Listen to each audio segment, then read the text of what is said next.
ब्रिजमोहन प्रसाद रांची से फोन किए थे कि आज कोई फंक्शन में जा रहे हैं, आज नहीं आ पाएंगे। अच्छा, आज का सब्जेक्ट ऐसा था, में बहुत लोग भाग लेना चाहेंगे।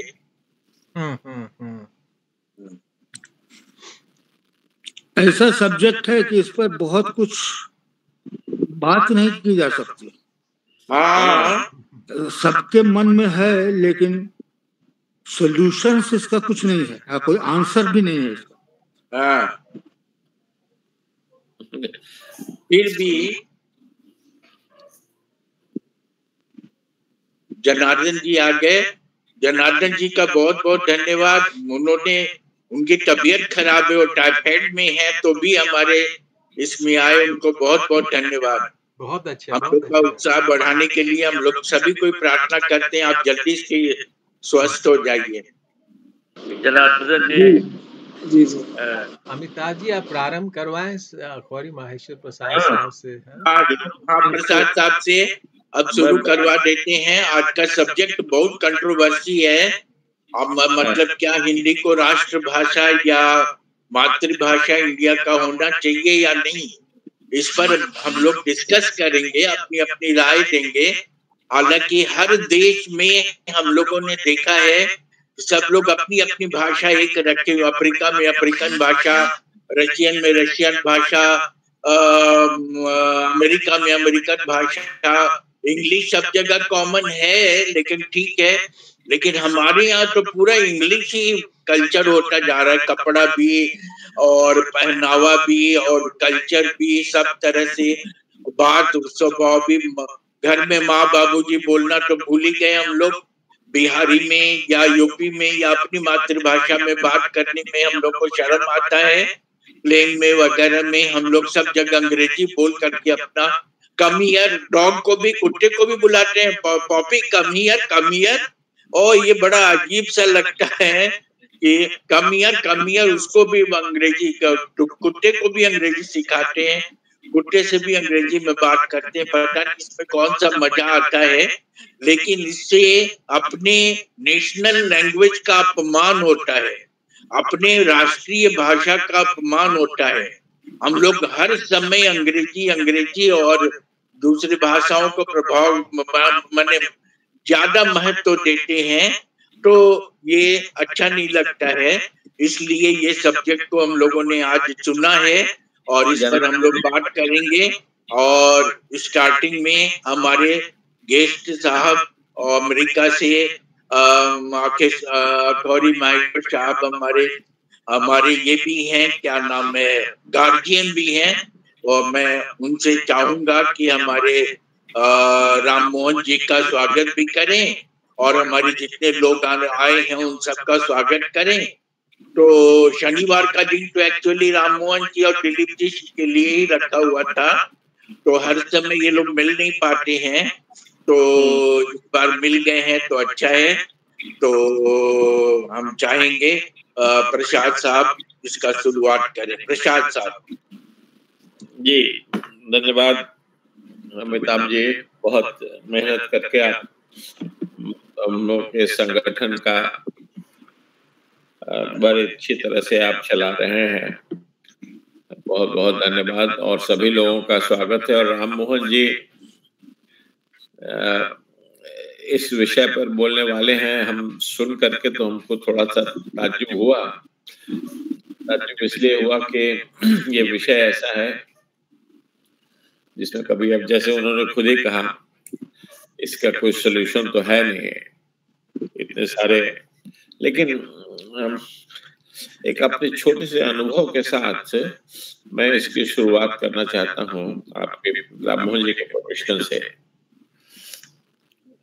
हमें यहाँ पर एक चाइनीज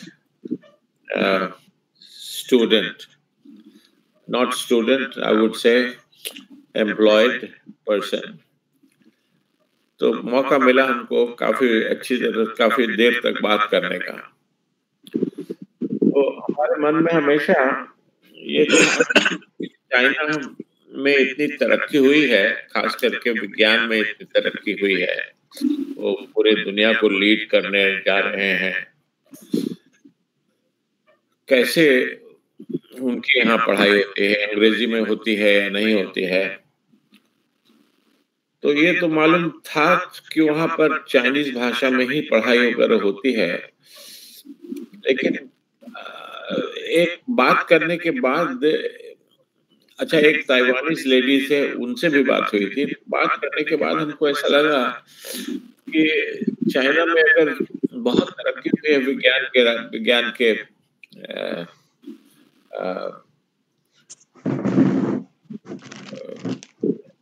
नॉलेज में, तो इसके पीछे इसका रहस्य उनकी मातृभाषा को ही है, शायद ऐसा हमारा लगता है। क्योंकि अपनी मातृभाषा में विज्ञान की जानकारी अगर मिलती है तो मुझे ऐसा लगता है कि वो स्वाभाविक है, उसकी समझ आसान होती है। और मैंने इस बात को पूछा उन दोनों से,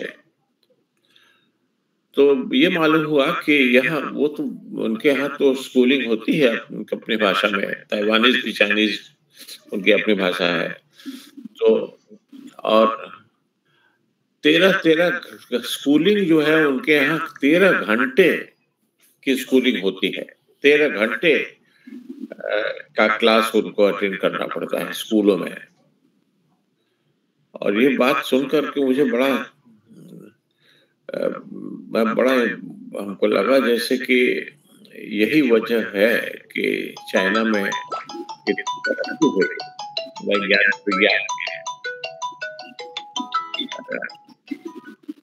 तो एक मध्य प्रदेश में भी सुना है कि हिंदी में पढ़ाई शुरू हुई है विज्ञान की, लेकिन तब ये भी है जब भी इसकी चर्चा होती है, खास करके अमेरिका में यहाँ पर रहने पर राम मोहन जी को मालूम ही होगा कि इतने सारे लोग हैं, सब मॉल में अगर जाएंगे आप तो सभी एक हिंदुस्तानी दुकान में अगर जाएंगे तो हमारे देश के 3-4 प्रदेश जो हैं तेलुगु बोलने वाले, उनकी भाषा अलग अलग है, तेलुगु, तमिल, कन्नड़, सबकी भाषा सुनने का मौका मिलता है। और आपस में बातचीत अंग्रेजी में ही होती है। कभी देखा नहीं है कि इच्छा से कोई हिंदी में बात करता हो। हिंदी में नहीं बात होती है, करीब करीब ना के बराबर है। कैसे ये संभव होगा समझ में तो नहीं आता है।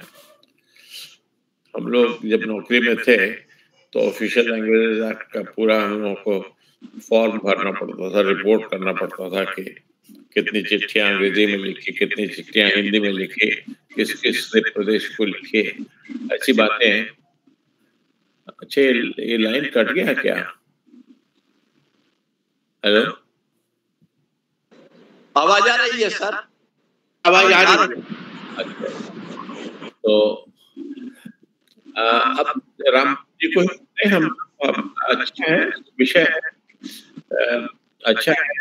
हमारे ख्याल है कि हम लोग अपने देश के हित में भी सोचना है और भाषा, हर मातृभाषा तो सबकी अलग है। मैं नहीं समझता हूँ कि मातृभाषा का नाम मातृभाषा पूरे देश का एक सकता है। हाँ, नेशनल लैंग्वेज की बात हो सकती है। तो राम जैसे है बोध है कि आपको अपनी बात सुनाएं, बताएं, कैसे बहुत पूरी दुनिया का अनुभव है उनको। हम लोग अपने प्रदेश, अपने देश में जब हिंदी की बात की है, हिंदी नेशनल लैंग्वेज झगड़ा ही हुआ है और अभी भी हो ही रहा है। तमिलनाडु हिंदी, बिहार वही हो रहा है। अभी नहीं, हम अपने आप सुन रहे हैं। चलिए, तो मैं अनुरोध करता हूँ कि आराम से बात शुरू करें। ठीक, हम शुरू करते हैं। थोड़ा सा हम पढ़े लिखे, बहुत खोजने का कोशिश किए, मटेरियल कुछ मिला नहीं। तो हिंदी का ऑफिशियल पोजीशन ये है कि 8th schedule of Indian constitution जो 26 जनवरी 1950 में लागू हुआ, उसमें हिंदी को नेशनल लैंग्वेज डिनोट किया गया। हिंदी मिला के 22 लैंग्वेज को रीजनल लैंग्वेजेस में ऑफिशियल रीजनल लैंग्वेजेस रिकॉग्नाइज किया गया, including surprisingly Sanskrit and Sindhi also, जो कोई नहीं बोलता है या कोई किसी का प्राइमरी लैंग्वेज नहीं है यहाँ पर भारत में। खैर, ये तो हिस्ट्री है, कोई उस पर केयर नहीं करता है। इंग्लिश को ट्रांजैक्शनल लैंग्वेज डिनोट किया गया। If there is a discrepancy, if there is a doubt in conversation or written communication between states and people who do not know each other's language, they can communicate in English, which will be authorized and legal. ये provision 1950 के बाद में आया, जब linguistic problem शुरू हो गई थी, स्पेशली तमिलनाडु में, कि दे सेड कि ये जो कॉन्स्टिट्यूशन में बना है, Hindi is being imposed on Tamils. Kerala, which is very close to Hindi, Malayalam and Kannada, which is strange, it is not connected to Tamil nor Malayalam, they did not speak. Andhra Pradesh में जो लैंग्वेज थी तेलुगु, वो बहुत बैकवर्ड लैंग्वेज थी, लिटरेचर ज्यादा नहीं था, इसलिए वो लोग भी चुपचाप रह गए। लेकिन तमिल का एजिटेशन शुरू हुआ 1952 से। शुरू में तो वायलेंट नहीं था, लेकिन 1961-62 में वहां पर violent struggle against imposition of Hindi शुरू हो गया, जिसमें से एक बहुत बड़े पॉलिटिशियन उभरे, अन्नादुराई, डीएमके के फाउंडर। उनका जो मोटो था, die until Tamil is recognised as official language and we will not accept Hindi. तो नेहरू जी का तो ओरिजिनल आइडिया था कि इंडिया का लैंग्वेज जो है सो उर्दू होना चाहिए। उनको 49 में उन्होंने कहा था लोगों से कि उर्दू को बना दो, कि Hindi is a very backward language. उन्होंने कहा था राजेंद्र प्रसाद को, पट्टाभी सीतारामैया। खैर, ये तो इसका कोई रिकॉर्ड नहीं है, लेकिन लोग कहते हैं। तो मानना पड़ा जवाहरलाल नेहरू को कि हिंदी को ही नेशनल लैंग्वेज बनाया। अब ये अच्छा है या नहीं कहना बहुत मुश्किल है। 1966-67 में हाइट हो गया था तमिल और हिंदी के बीच लिंग्विस्टिक स्टेट का झगड़ा जो था, जिसमें कि कर्नाटक उस समय ट्रावनकोर था, आंध्र प्रदेश में, उनको भी वहां पर सीडिंग हो गई थी प्रॉब्लम की अगेंस्ट हिंदी। लेकिन धीरे धीरे, not by persistent, Lal Bahadur Shastri and Indira Gandhi के रेजिम में काफी लूज रूल्स था अबाउट हिंदी, एंड इंग्लिश पे लोग डील करने लगे अनऑफिशियली। अब बाद में 1971 में बांग्लादेश वॉर के बाद मोर और less English became the official connecting language between different states. तो आज आपको देख ही रहे हैं, आपने मेंशन भी किया था, we are steadily moving towards the Anglo language, English in our society, mainly because of the computer revolution. Computer started in 1975 and took strength in 1990 उसमें English became the base language. चूंकि हिंदुस्तान में सब लोग पढ़ना चाहते थे, नॉट नेसेसरी इंग्लिश और तमिल और हिंदी और Bangla, English became a language of education in India from 1992-93. That is P.V. Narasimha Rao's government, and he was a very big Hindi supporter and also promoted English. वो पहले साउथ इंडियन प्राइम मिनिस्टर थे जो हिंदी में भाषण देते थे लोकसभा में और इंग्लिश में भी देते थे। तो he made English and Hindi transferable. आज का प्रॉब्लम, जैसे कि अमिताभ जी ने कहा कि अब तो सब लोग अंग्रेजी बोलते हैं, बाबूजी या माई का जमाना खत्म हो गया, तो डैड एंड मॉम का रिवाज है। ऐसा ही रहेगा जैसा कि लगता है कि जैसे जैसे कंप्यूटर और industrialisation according to western standards का ये अमेरिकन स्टैंडर्ड्स जो हमको ओवरवेल्म कर लिया है, उसके हिसाब से English will become the language of communication between different communities or intra-community, intra-lingual people will communicate in their local languages.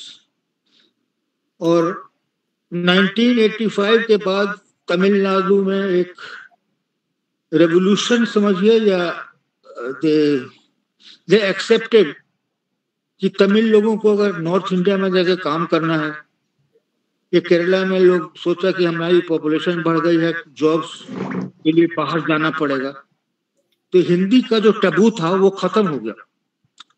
Bye 1990, in spite of a DMK government जो वेरी स्ट्रांगली एंटी हिंदी थी, वो भी एंग्लिसाइज्ड हो गया और उसके साथ साथ इंग्लिश और हिंदी अडॉप्ट कर लिए। इसलिए साउथ इंडिया में except for Andhra, all the other states, that means Telangana, Karnataka, Tamil Nadu and Kerala, people speaking Hindi is more than 25% today, and 40% who understand Hindi, which is in contrast to what was there in the early 50s, immediately after independence. इसमें हम, because of my background, I will make a comparison of India with some other countries. The only other country which comes in close similarity to India is Russia. In 1911, when the Russian Revolution started, and 1917 the Bolshevik Revolution established the Soviet Union, there were 17 distinct languages in the new country of Soviet Union. But they had a language, I won't say about morality wise, but the Soviet Union had a Georgian who is not a Russian. He became the dictator, called himself head of the Politburo or the president of Russia or Soviet Union, Stalin, Joseph Stalin. He was not a Russian, he was a Georgian.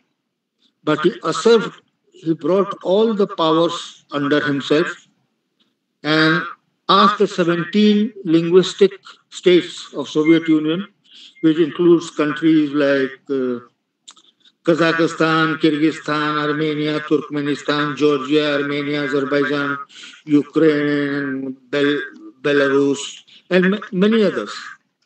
They said that if you want to live here in Soviet Union, you will have to deal with the government in Russian. He imposed Russian on about 75% of the people who had no idea what Russian was. And in the next 10 years, before the beginning of the Second World War in 1939, surprisingly, in a short period of 15 to 16 years, Russia became a Russian-speaking country. Instead of 18 absolutely distinct languages.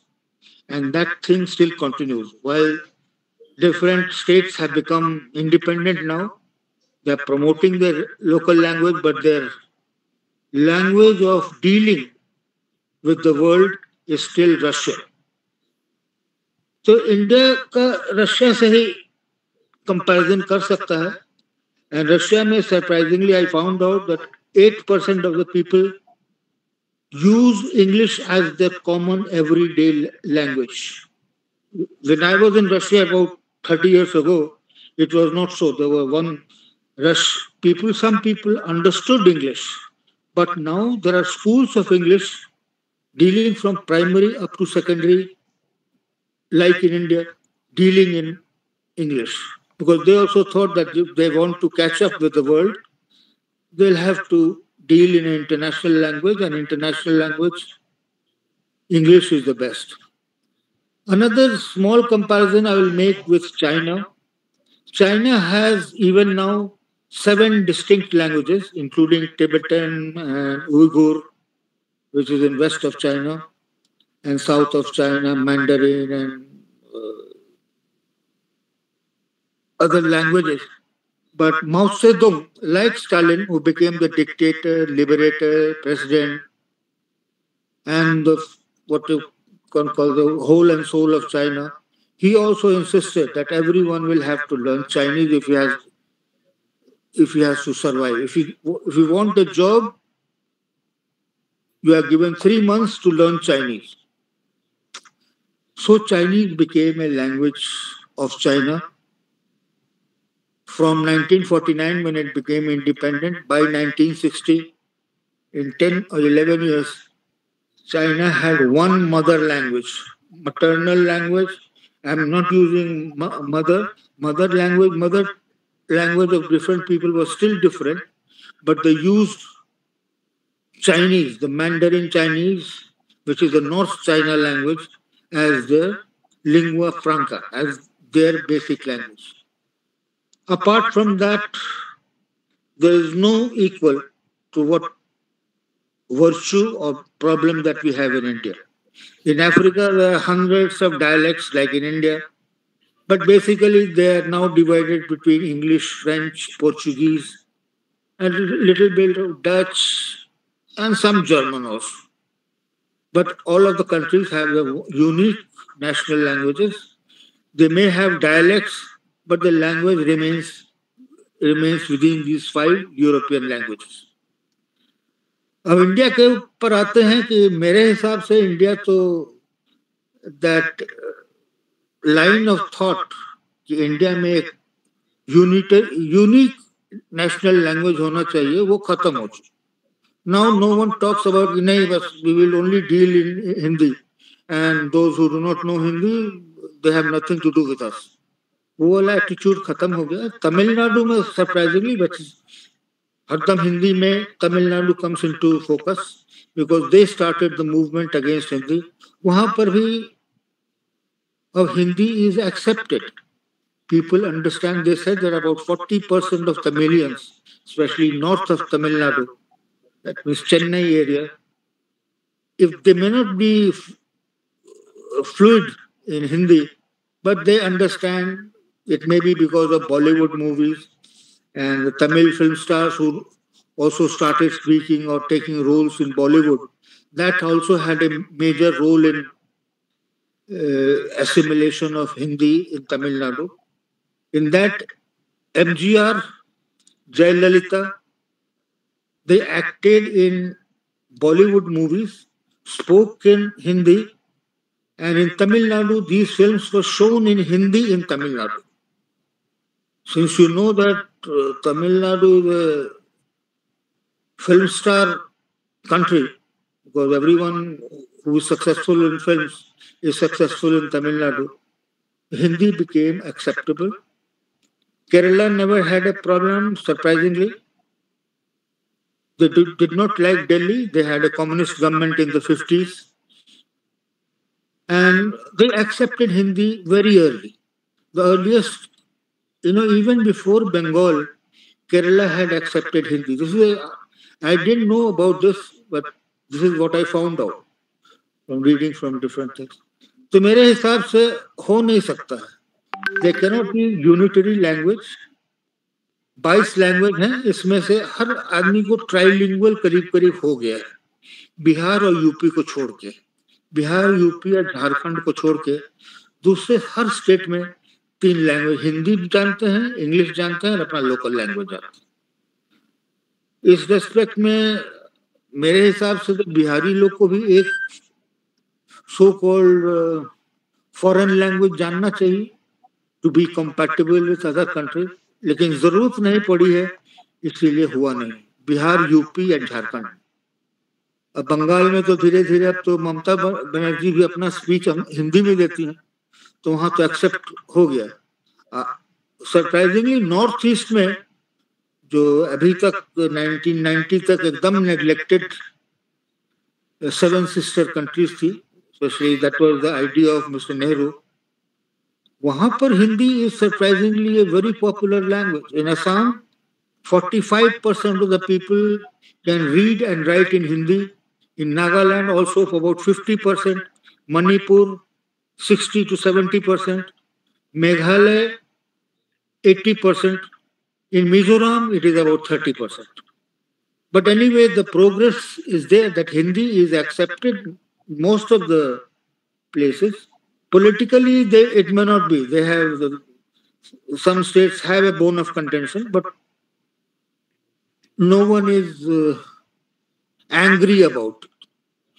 मतलब there is a English or a French word, dehavu, let it be attitude in the non-Hindi states. If the line of progress is via Hindi, let us adopt it.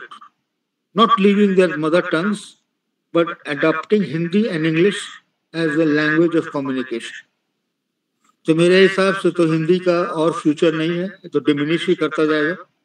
English will प्रिडोमिनेट, और जो 70% जो people of India live in villages, they will take another 10 to 15 years to come up to the urban middle class of India.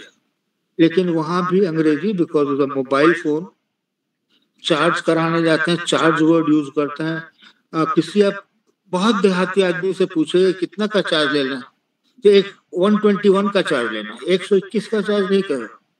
वो तो धीरे धीरे English वहाँ आ गई है। तो I think English is the future of India, apart from our own regional languages. जी आप लोगों में कुछ मुझे और गाइड करिए तो बतलाइए जरा। हम तो स्टैटिस्टिक्स देखे थे, थोड़ा सा सरप्राइजिंग भी लगा, लेकिन फैक्ट ऑफ द मैटर है।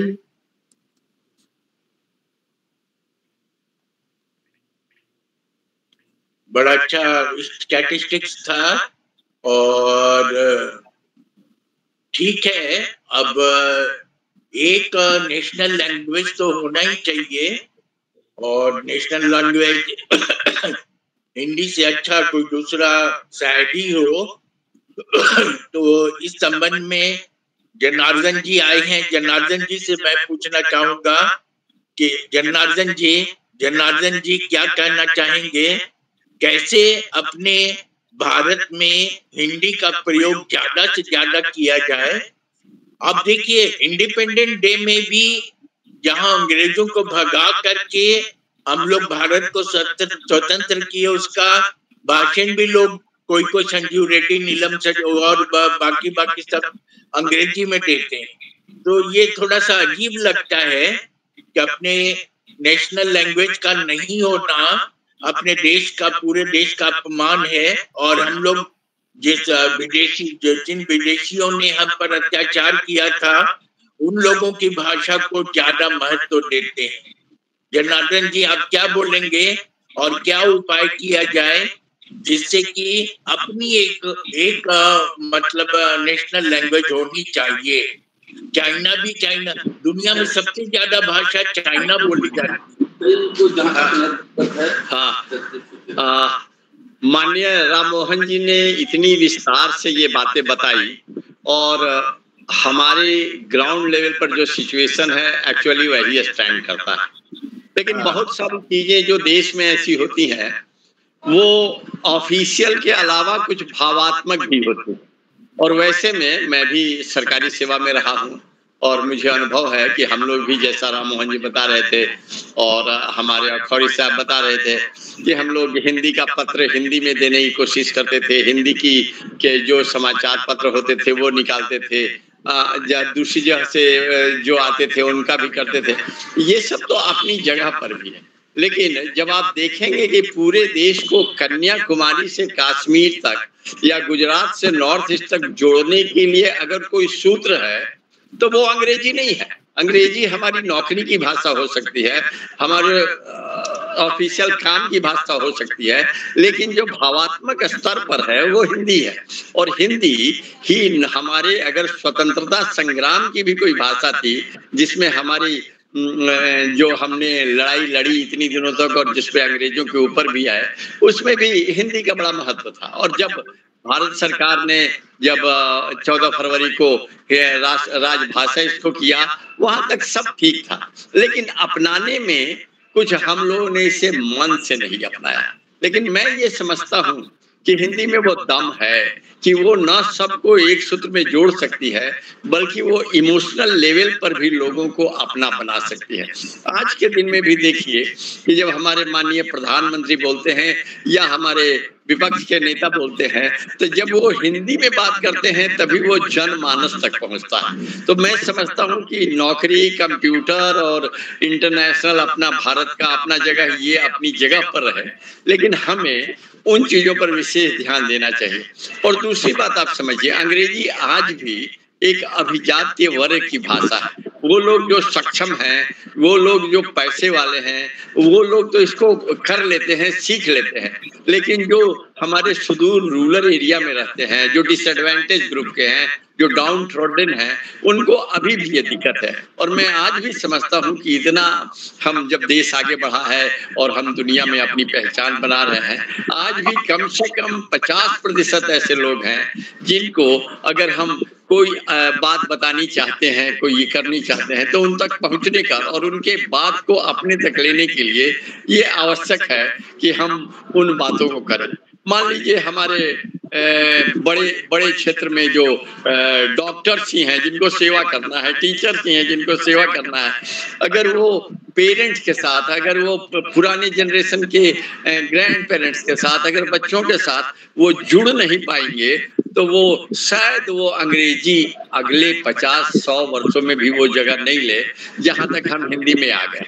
ये राम मोहन जी का सुझाव बड़ा अच्छा है कि हमें उस स्तर पर भी काम करना चाहिए जिसमें हम हिंदी, और इसमें सही उन्होंने बताया कि बॉलीवुड का और इन लोगों का बड़ा रोल है, हिंदी फिल्में। और ये न सिर्फ भारत में बल्कि भारत के, जब मैं बच्चा था तो सुनता था कि राज कपूर की आवारा हूँ रसिया में बड़े प्रेम से गाया जाता था और घर घर पहुंचा था। मतलब हिंदी में और हमारी संस्कृति में और हमारे संगीत में और हम में इतना दम है कि हम धीरे धीरे दूसरों को भी सीखने पर कर सकते हैं। हम तो सीख ही सकते हैं। ये बड़ा सुखद लगा राम मोहन जी से ये सुन के कि ऑटोमेटिक तमिलनाडु में एक ट्रेंड आया है और हिंदी को अब वो एग्रेशन से नहीं देख रहे हैं। हमको भी एग्रेशन से उनको थोपने की जरूरत नहीं है, प्यार से, लेकिन बात करके। और अब इतना ज्यादा भारत में माइग्रेशन है हमारे, खास करके मैं जहाँ बिहार में रहता हूँ,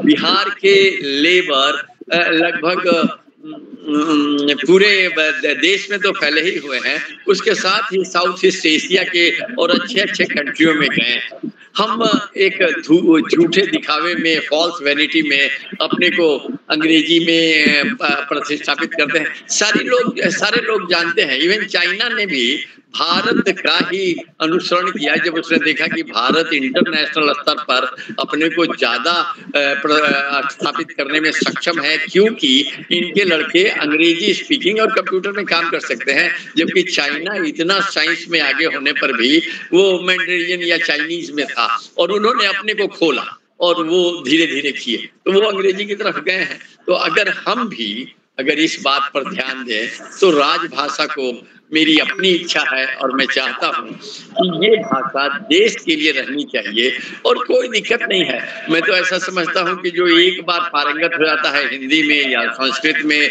या तो फॉर दैट मैटर किसी में, वो अंग्रेजी को भी समझ सकता है, अंग्रेजी को भी कर सकता है। और अब तो बहुत सारे स्मार्टफोन के काम और जो 5G आदि में है वो सब हिंदी में होने लगे हैं। तो मैं समझता हूँ ऐसी कोई बात नहीं है। एक दृढ़ संकल्प लेने की जरूरत है। भारत में भी खास करके जो ऐसे पढ़े लिखे लोग हैं उनको ये मैसेज देने की जरूरत है कि जहाँ भारतीयता की बात है, जहाँ हमारी संस्कृति की बात है, जहाँ हमारे सम्मान की बात है, जहाँ हमारे एकता की बात है, उन सब चीजों के लिए हिंदी पर ध्यान दीजिए। और जो विश्व में अपनी धाक जमानी है, सांझ जमाना है, काम करना है, पैसा कमाना है, उसके लिए ठीक है। और ये सही बात है कि टेक्नोलॉजी भी, क्योंकि रशिया ने, जर्मनी ने, चाइना ने ये दिखा दिया है कि वो अपनी भाषा में भी विज्ञान के नवीनतम, इनोवेटिव और क्रिएटिव इनोवेशन और डिस्कवरी करने में सक्षम हैं। तो कोई कारण ऐसा नहीं है, लेकिन मेरा अपना विचार ये है कि एक बैलेंस बनाया जाए और इस पर काम किया जाए। और मैं आज के दिन में भी आपने ऐसी अच्छी बात पर रखी, और इसको अब हम लोग कंट्रोवर्शियल नहीं कहें, अब हम कहें कि अब वो राइट टाइम अब आया है जब हमारे सारे स्टेट इस बात को मानेंगे कि देश की एक कम से कम राजभाषा होगी और जिसमें हम लोग आपस में बात करें। धन्यवाद।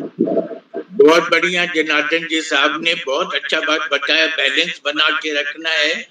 और जहाँ मतलब राष्ट्रीय बात हो वहाँ हिंदी का प्रयोग, और जहाँ अंतरराष्ट्रीय लोगों से करना है वहाँ पे उनकी बात। लेकिन देखिए यूएनओ में सब जगह में भी चाइनीज भाषा या वो लोग अपने बोलते अनुवादक ले आते हैं, और उसी तरह से हिंदी का भी हम लोगों ने, हमारे प्रधानमंत्री ने हिंदी में बोलना शुरू किया है, उसके अनुवादक उसको हम दूसरे भाषा में अनुवाद करते हैं। तो थोड़ा सा अपने नेशनल लैंग्वेज को महत्व देने के संबंध में भी विचार करना बहुत उचित होगा। हालांकि और उन्होंने, जनार्दन जी ने कहा कंट्रोवर्शियल नहीं होना चाहिए। इस संबंध में अजय श्रीवास्तव साहब रांची से आए हैं और उनके पास कम समय है, और इसलिए मैं उनसे, उनके थोड़े से समय में उनसे पूछेंगे। और नागालैंड से वाईफाई जी आई हैं, उनसे भी पूछेंगे कि हिंदी को हम लोग नेशनल लैंग्वेज बनाने में, राष्ट्रीय भाषा बनाने में हम लोगों के तरफ से, हम हिंदुस्तानियों की तरफ से क्या हिचक है, हम क्यों नहीं उसको चाहते हैं। तो पहले अजय श्रीवास्तव साहब। हाँ, सबको नमस्कार। जनार्दन जी है, बहुत दिन बाद आपको देख रहे हैं, आपको बहुत बहुत नमस्कार। बीमार टाइफाइड हुआ है। हाँ, अच्छा। एक बार मैं कुछ साल पहले मैं गया था पश्चिम बंगाल, वहाँ तो, और वहाँ के भी देहाती इलाके में, मतलब ऐसा नहीं कि कलकत्ता या किसी बड़े शहर में, वहाँ मैं गया था एक इनवाइटेड लेक्चर देने के लिए। तो मैंने शुरू किया इंग्लिश में, फिर हमें लगा कि बहुत सारे चेहरे थोड़े टेंटेटिव हैं ऑडियंस के, तो मैंने यूं ही पूछ लिया, should I continue in English और I can speak Hindi and a bit of Bangla. तो सब Hindi Hindi Hindi. That was a rural part of West Bengal, the way they clamored for Hindi, so it was an eye opener because through movies, through other things, मतलब सारे लोग जानते हैं इस चीज को, और देश की जनता एक्चुअली हिंदी पहचानती है। कहते हैं ना कि बैंकिंग की तैयारी करनी है तो इंग्लिश, स्पोकन इंग्लिश होना चाहिए, ये सब हम लोग आर्टिफिशियली बनाए हुए हैं, ये ऐसा नहीं है। मैं तो स्टेट बैंक के लोगों के इंटरव्यू के लिए तैयारी भी कराता हूँ लोगों को, तो मतलब जो भी बातें मैं हिंदी में ही पढ़ाता हूँ, इवन कॉलेज में भी, साइंस है, बॉटनी, लेकिन हमें लगता है कि बोर्ड पर मैं भले इंग्लिश में लिख दूं क्योंकि किताबों से एवरेज होता है, लेकिन शब्दों का इस्तेमाल मैं पूरी तरह हिंदी ही करता हूँ। और फिर ये कहते हैं लोग कि इंटरव्यू की तैयारी आप करा रहे हैं, आप हिंदी में करा रहे हैं। हम नहीं कहा कि अब तुम स्टेट बैंक पीओ बनोगे, तुम जाओगे जनता के बीच काम करने। याद रखो, देश की जनता हिंदी पहचानती है, हिंदी में काम करोगे तो ज्यादा प्रभावी होगे तुम। उसका असर तो मैंने देखा और दक्षिण भारत में भी जो हम लोग कोशिश करते हैं, जैसे सरकार ऊपर से चाहते हैं कि हिंदी बता दें, वो ना बता के गांधीयन पैटर्न में वो ये बताए कि बच्चों अगर तुम लोग ऐसे तमिलनाडु है, अगर तुम सिर्फ तमिल पर ही रह गए तो तमिल के नाडु के बाहर तुम्हारे नौकरियों की संभावना कम रहेगी। अगर तुम ये जान लोगे, हिंदी भी जान लोगे, तो तुम्हारे लिए असीम संभावनाएं हो जाएगी। देश ही नहीं विदेशों में भी लोग हिंदी आजकल अच्छे तरीके से पहचान रहे हैं। मिडिल ईस्ट वगैरह जो है वो सब जगह तो नौकरियों की संभावना काफी बढ़ जाएगी। सिर्फ तमिल या सिर्फ मलयालम से दुबई वो सब जगह नौकरियां नहीं हो पाएगी। तो उस तरह अगर समझाया जाए, मतलब नेहरूवियन पैटर्न जो ऊपर से है कि मैंने आपको दे दिया पैसा, हमने आपको इंडस्ट्री दे दिया, हमने रेल दे दिया, अब आप ये फायदा उठाओ, वो न करके तुम बताओ तुम्हें क्या जरूरत है, तुम कैसे मजबूत हो सकते हो। गांधीयन पैटर्न अगर हम वो काम करते हैं तो यकीनन फायदा होगा। मैं बहुत पहले गया था धनुषकोटी रामेश्वरम, तो वहां मैंने हिंदी में पूछना शुरू किया पुलिस वाले से कि धनुषकोटी का रास्ता कौन सा है, तो स्पीक इन इंग्लिश। फिर मैं धारापुर में इंग्लिश में जब बोलना शुरू किया तो वो फिर हिंदी पर उतर आया। तो मतलब ऐसा नहीं है कि हिंदी लोग नहीं समझते, हिंदी पहचानते समझते हैं। ये है कि थोपने की जरूरत नहीं है। अब किसी भी व्यक्ति के ब्रेन में जो कैपेसिटी है, जो क्षमता होती है, हर राज्य में 10 क्लास तक हिंदी पढ़ाई जाती है। हर राज्य में 10 क्लास तक हिंदी पढ़ाई जाती है।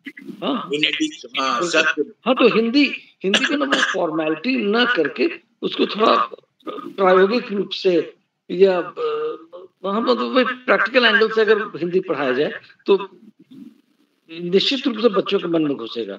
जो तक एग्जाम तक नहीं पढ़े बोझ समझकर और एग्जाम में किसी तरह नकल करके पास कर गए, तो वैसे पढ़ाई का कोई मतलब नहीं है। मतलब हर व्यक्ति की क्षमता है 12 लैंग्वेज की वो मास्टरी कर सके। तो एक अपनी मातृभाषा तमिल हो गई, इंग्लिश भी चलो एक हो ही गया, उसके अलावा आप हिंदी सीख लिए, उसके अलावा किसी और राज्य की भाषा भी आप सीखे या विदेश के स्पेनिश जर्मन वगैरह भी आप सीखे, कोई हर्ज नहीं। 4-5 भाषा एक प्रैक्टिकल एंगल से अगर देखें तो 4-5 लैंग्वेज हम लोग पिक कर ही सकते हैं। बहुत अच्छा। नागालैंड से वाईफाई आई हैं, वो क्या कहना चाहती हैं उनके बारे में, इस संबंध में मैं उनसे जानना चाहूंगा। Wifi ma'am wifi. नमस्ते एवरीवन। मैं नागालैंड से नहीं बल्कि मणिपुर से हूँ। हाँ, लेकिन ये नागालैंड और मणिपुर उत्तर राज्य ये है।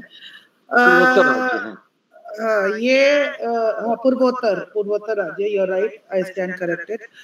आई थिंक हिंदी का जो प्रयोग है नोटिस में उसको उतना स्टैंडर्डाइज नहीं है। स्टैंडर्डाइज इसलिए कह रही हूँ, इट इज लोकप्रिय तो है, एंड आप लोग ने सब बॉलीवुड बोले, लेकिन बॉलीवुड के साथ साथ टीवी सीरियल जो है वो बहुत ही बड़ा role, it plays a big role in connecting people.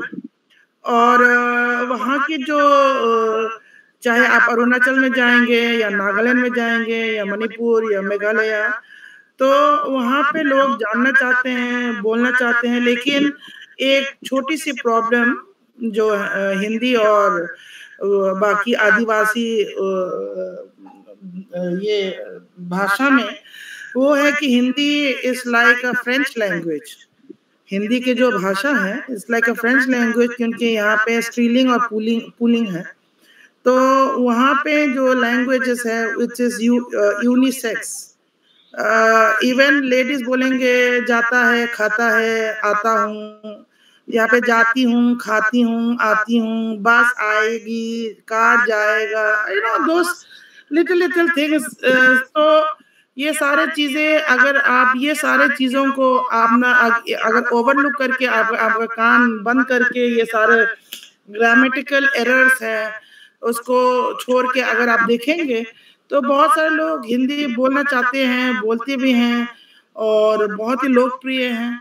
Bollywood के साथ साथ बहुत सारे दूरदर्शन के सीरियल, दूरदर्शन ने बहुत बड़ा अहम रोल निभाया है, भूमिका निभाया है लोगों को जोड़ने का, और वो लोगों को जोड़ते हैं और भाषा जो है उसको एक तरह से एक स्टैंडर्डाइज करके एक जो शुद्ध हिंदी जो है उसका थोड़ा सा ये, तो उसमें अपना जो उसमें जो कॉलोकियल हिंदी है, चाहे अगर आप शिलांग में जाओगे तो उसका गिनती शुरू होगा 1 थू 2 थू 3 थू 4 थू, विच जो वो थू जो है शायद वो कॉलोकियल मुझे किसी ने बोला है कि बिहार की एक बोली में वो होते हैं, तो शायद हो सकते हैं कि कई, क्योंकि वहाँ पे बिहार के पॉपुलेशन भी है, मारवाड़ी पॉपुलेशन भी है, पंजाबी हैं, तो वहाँ के बीच बीच के जो बन के और खुद की अपनी देसी भाषा के साथ मिलावट होके वो एक जो अलग सा जो भाषा बना है। और अगर हम हिंदी को स्टैंडर्डाइज करके एक नेशनल लैंग्वेज बनाएंगे तो जिस तरह से अंग्रेजी भाषा जो है, you have Canadian English, American English, British English, European English, उसी तरह हमें भी आपको सारा जो ब्रिज भाषा है, खड़ी बोली है, ये सारा के साथ साथ एक पूर्वोत्तर हिंदी, उसकी भी एक जो बोली की शैली को भी अपनाना ही पड़ेगा, मुझे जो लगता है। क्योंकि अगर हिंदी को अपने, क्योंकि हिंदी ऑल्सो, हिंदी की जो जितनी लोकप्रियता है, अगर सिर्फ हम अपनी खड़ी बोली कर देख के उसी को बस खड़ी बोली ही सही है और बाकी जो है शुद्ध नहीं है, तो हिंदी की जो ग्रोथ है, हिंदी की लोकप्रियता है, उतने नहीं कर पाएंगे। क्योंकि अंग्रेजी में है तो अंग्रेजी का जो पॉपुलेशन देखेंगे, उसकी जनसंख्या देखेंगे, वो तो हमारा क्या बोले, वो दिल्ली की पूरी जनसंख्या से भी कम है, लेकिन उसने पूरी दुनिया में अंग्रेजी भाषा को इस तरह से स्टैंडर्डाइज करके एक सिस्टम बना दिया कि अगर आप अंग्रेजी बोलते हो तो आप पढ़ी लिखी हो, आप अंग्रेजी बोलते हो आप एक शुद्ध एक क्लास, एक वर्ग की हो, और you belong to certain class. अंग्रेजी बोलती हो, आपने दुनिया देखा है, अंग्रेजी बोलती हो आप पढ़ी लिखी हो, अंग्रेजी बोलती हो तो आपकी कमाई ठीक है, अंग्रेजी बोलती हो तो बहुत सारे हैपनिंग है, अंग्रेजी नहीं बोलते तो आप देसी है। तो उसी तरह से अगर हम भी हिंदी को लोकप्रिय करके उसकी भाषा को और भी फैलाना चाहते हैं, तो हिंदी की बहुत सारे अलग वेरिएशंस है, जैसे कि अभी मैंने बोले कि एक नॉर्थ ईस्ट के जो हिंदी वेरिएशंस है, 1 2 3 के अलावा 1 थू 2 थू 3 थू 4 थू जो बोलते हैं, उसको भी आप एक पूर्वोत्तर हिंदी करके एक उसको भाषा को और एक्सेप्ट कीजिए, इसके एक्सेप्टेंस और बढ़ाइए, ताकि वो हिंदी की लोकप्रियता और बढ़ेंगे। और हिंदी भाषा से कोई उसके खिलाफ कोई नहीं होता है, बल्कि हिंदी भाषा लोगों को जोड़ता है, भाषा जानना और जानकारी करना। और बहुत सारे लोग हैं जो हिंदी चाहते हैं, लेकिन वो वहाँ पे हिंदी की अच्छी टीचर नहीं होगी। फॉर एग्जाम्पल, मैं एक नॉर्थ ईस्ट की हूँ, लेकिन मेरे बहुत सारे नॉर्थ ईस्ट स्टूडेंट्स DU में पढ़ते हैं, तो उनके हिंदी लिटरेचर में वो नहीं लेना चाहती है। मैंने बोला क्यों नहीं लेना चाहती हो? तो उसने बोला मैम हमारे 10वीं तक का स्टैंडर्ड देखिए और ये BA के स्टैंडर्ड देखिए। रियल उनकी क्लास 1 की वहाँ पे हिंदी जो शुरुआत है का खा गा से शुरू करते हैं, जो बाकी स्कूल में आपकी MP है, UP है, शायद का खा गा नर्सरी या किंडरगार्टन में शुरू करेंगे, और क्लास 3 क्लास 4 पोइट्री शुरू करते हैं।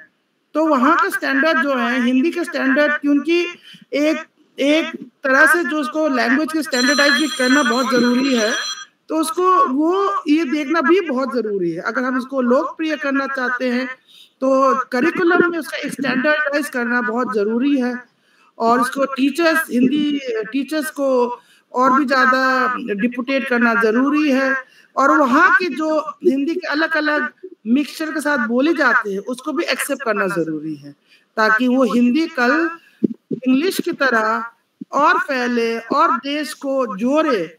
विभिन्न भागों में जो हमारा देश है, देश की जो विभिन्नता है, उसको जोड़ के एक साथ एक भारतीय परिवार बना के रखे, ताकि हर लैंग्वेज की जो पुलिंग जो है वो, क्योंकि इसी में एक दो मार खा जाते हैं, क्योंकि हर चीज में स्त्रीलिंग पुलिंग के तरफ से देखते हैं, तो वो थोड़ा सा ये समझना है, क्योंकि हमारे ये देश की विभिन्नता है जिसका वजह से हम बोलते हैं यूनिटी इन डाइवर्सिटी, है ना। हमारे देश की जो स्ट्रेंथ है वो इसकी हमारे डाइवर्सिटी है। तो हम इसको भी अगर देखा जाए तो आई think Hindi is very very loved language. Hindi is a very sweet language, beautiful language, and it can do and make more wonders than which it has made.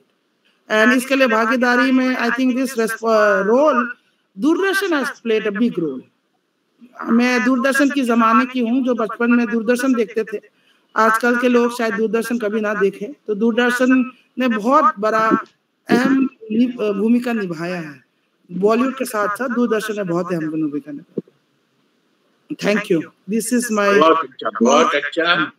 और इसको लोकप्रिय बनाने के लिए इन्होंने कहा था वाई अच्छा मैडम, मणिपुर से ये बातें सुन के कान को इतना प्रिय लगा कि अब लगता है कि देश में हिंदी बन के रहेगा। जब आप वहाँ की इस तरह की इतनी अच्छी बातें बोली, दिल को टच किया, एकदम हृदय में चला गया।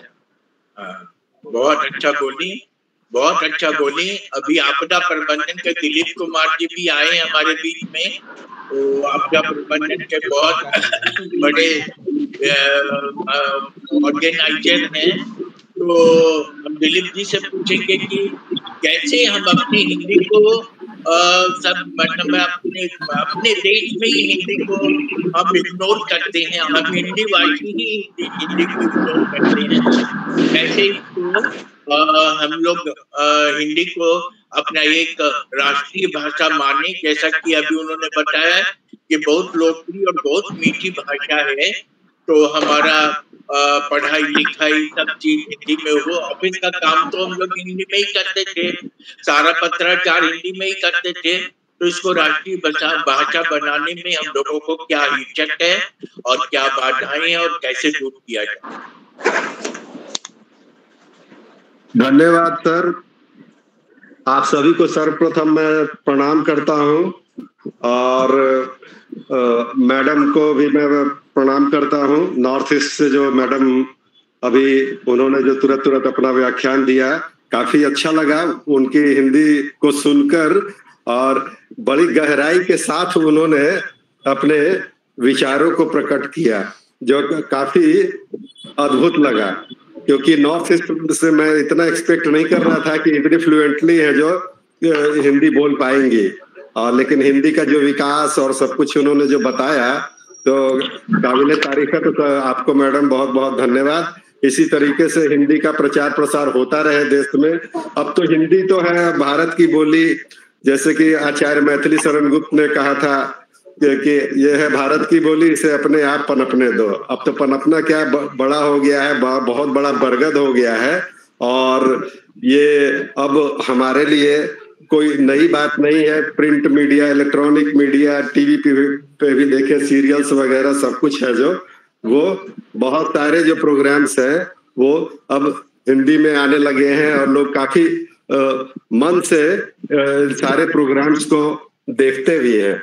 मैं तो चूंकि आपदा प्रबंधन के प्रशिक्षण से संबंधित रहा हूँ, I have been working as senior advisor for HRD training and capacity building in Bihar State Disaster Management Authority, and my role is basically to impart training, to design training and deliver training programs for different stakeholders.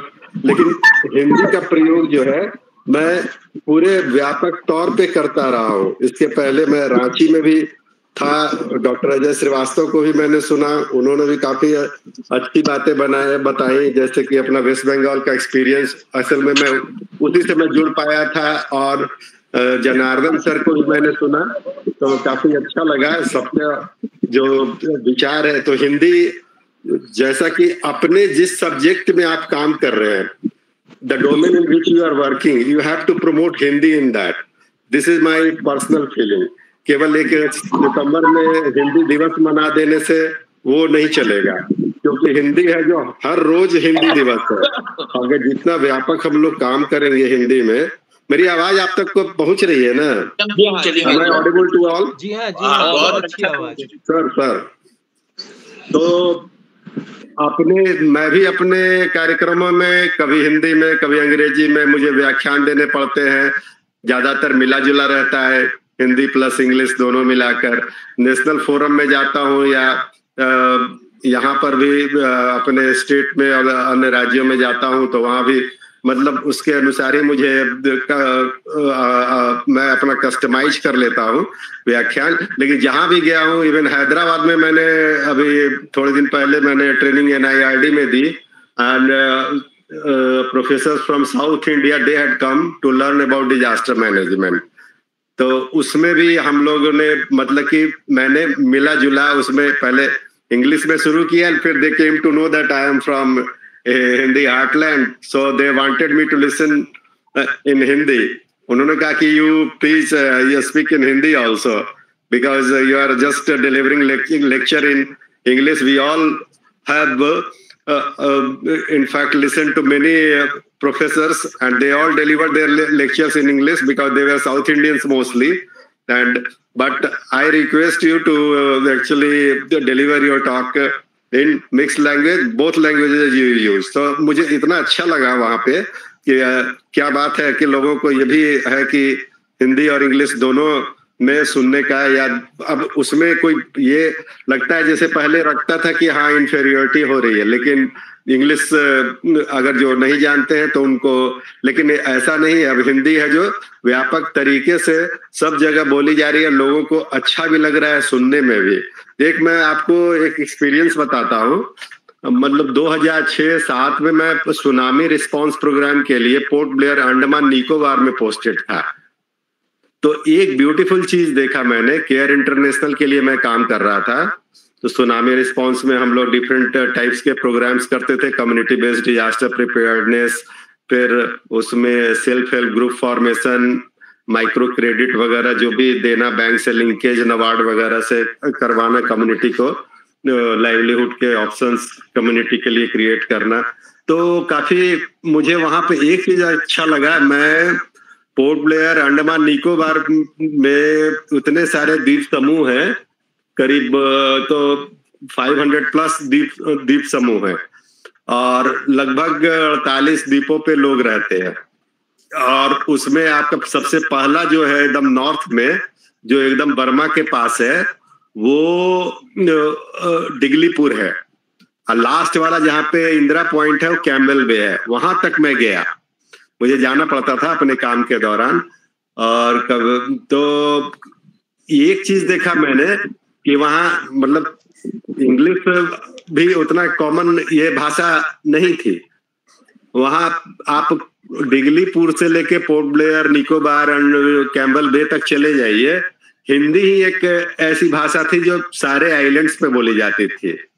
लोग वहाँ के बहुत सारे north के, south के, बंगाल के बहुत सारे लोग सेटल्ड थे, सब अपनी अपनी भाषाएं इस्तेमाल करते हैं। लेकिन मैंने देखा कि सबसे ज्यादा बोली जाने वाली भाषा जो थी वो हिंदी ही थी। अगर हिंदी आपको आती है तो वहां कोई प्रॉब्लम नहीं है कहीं भी।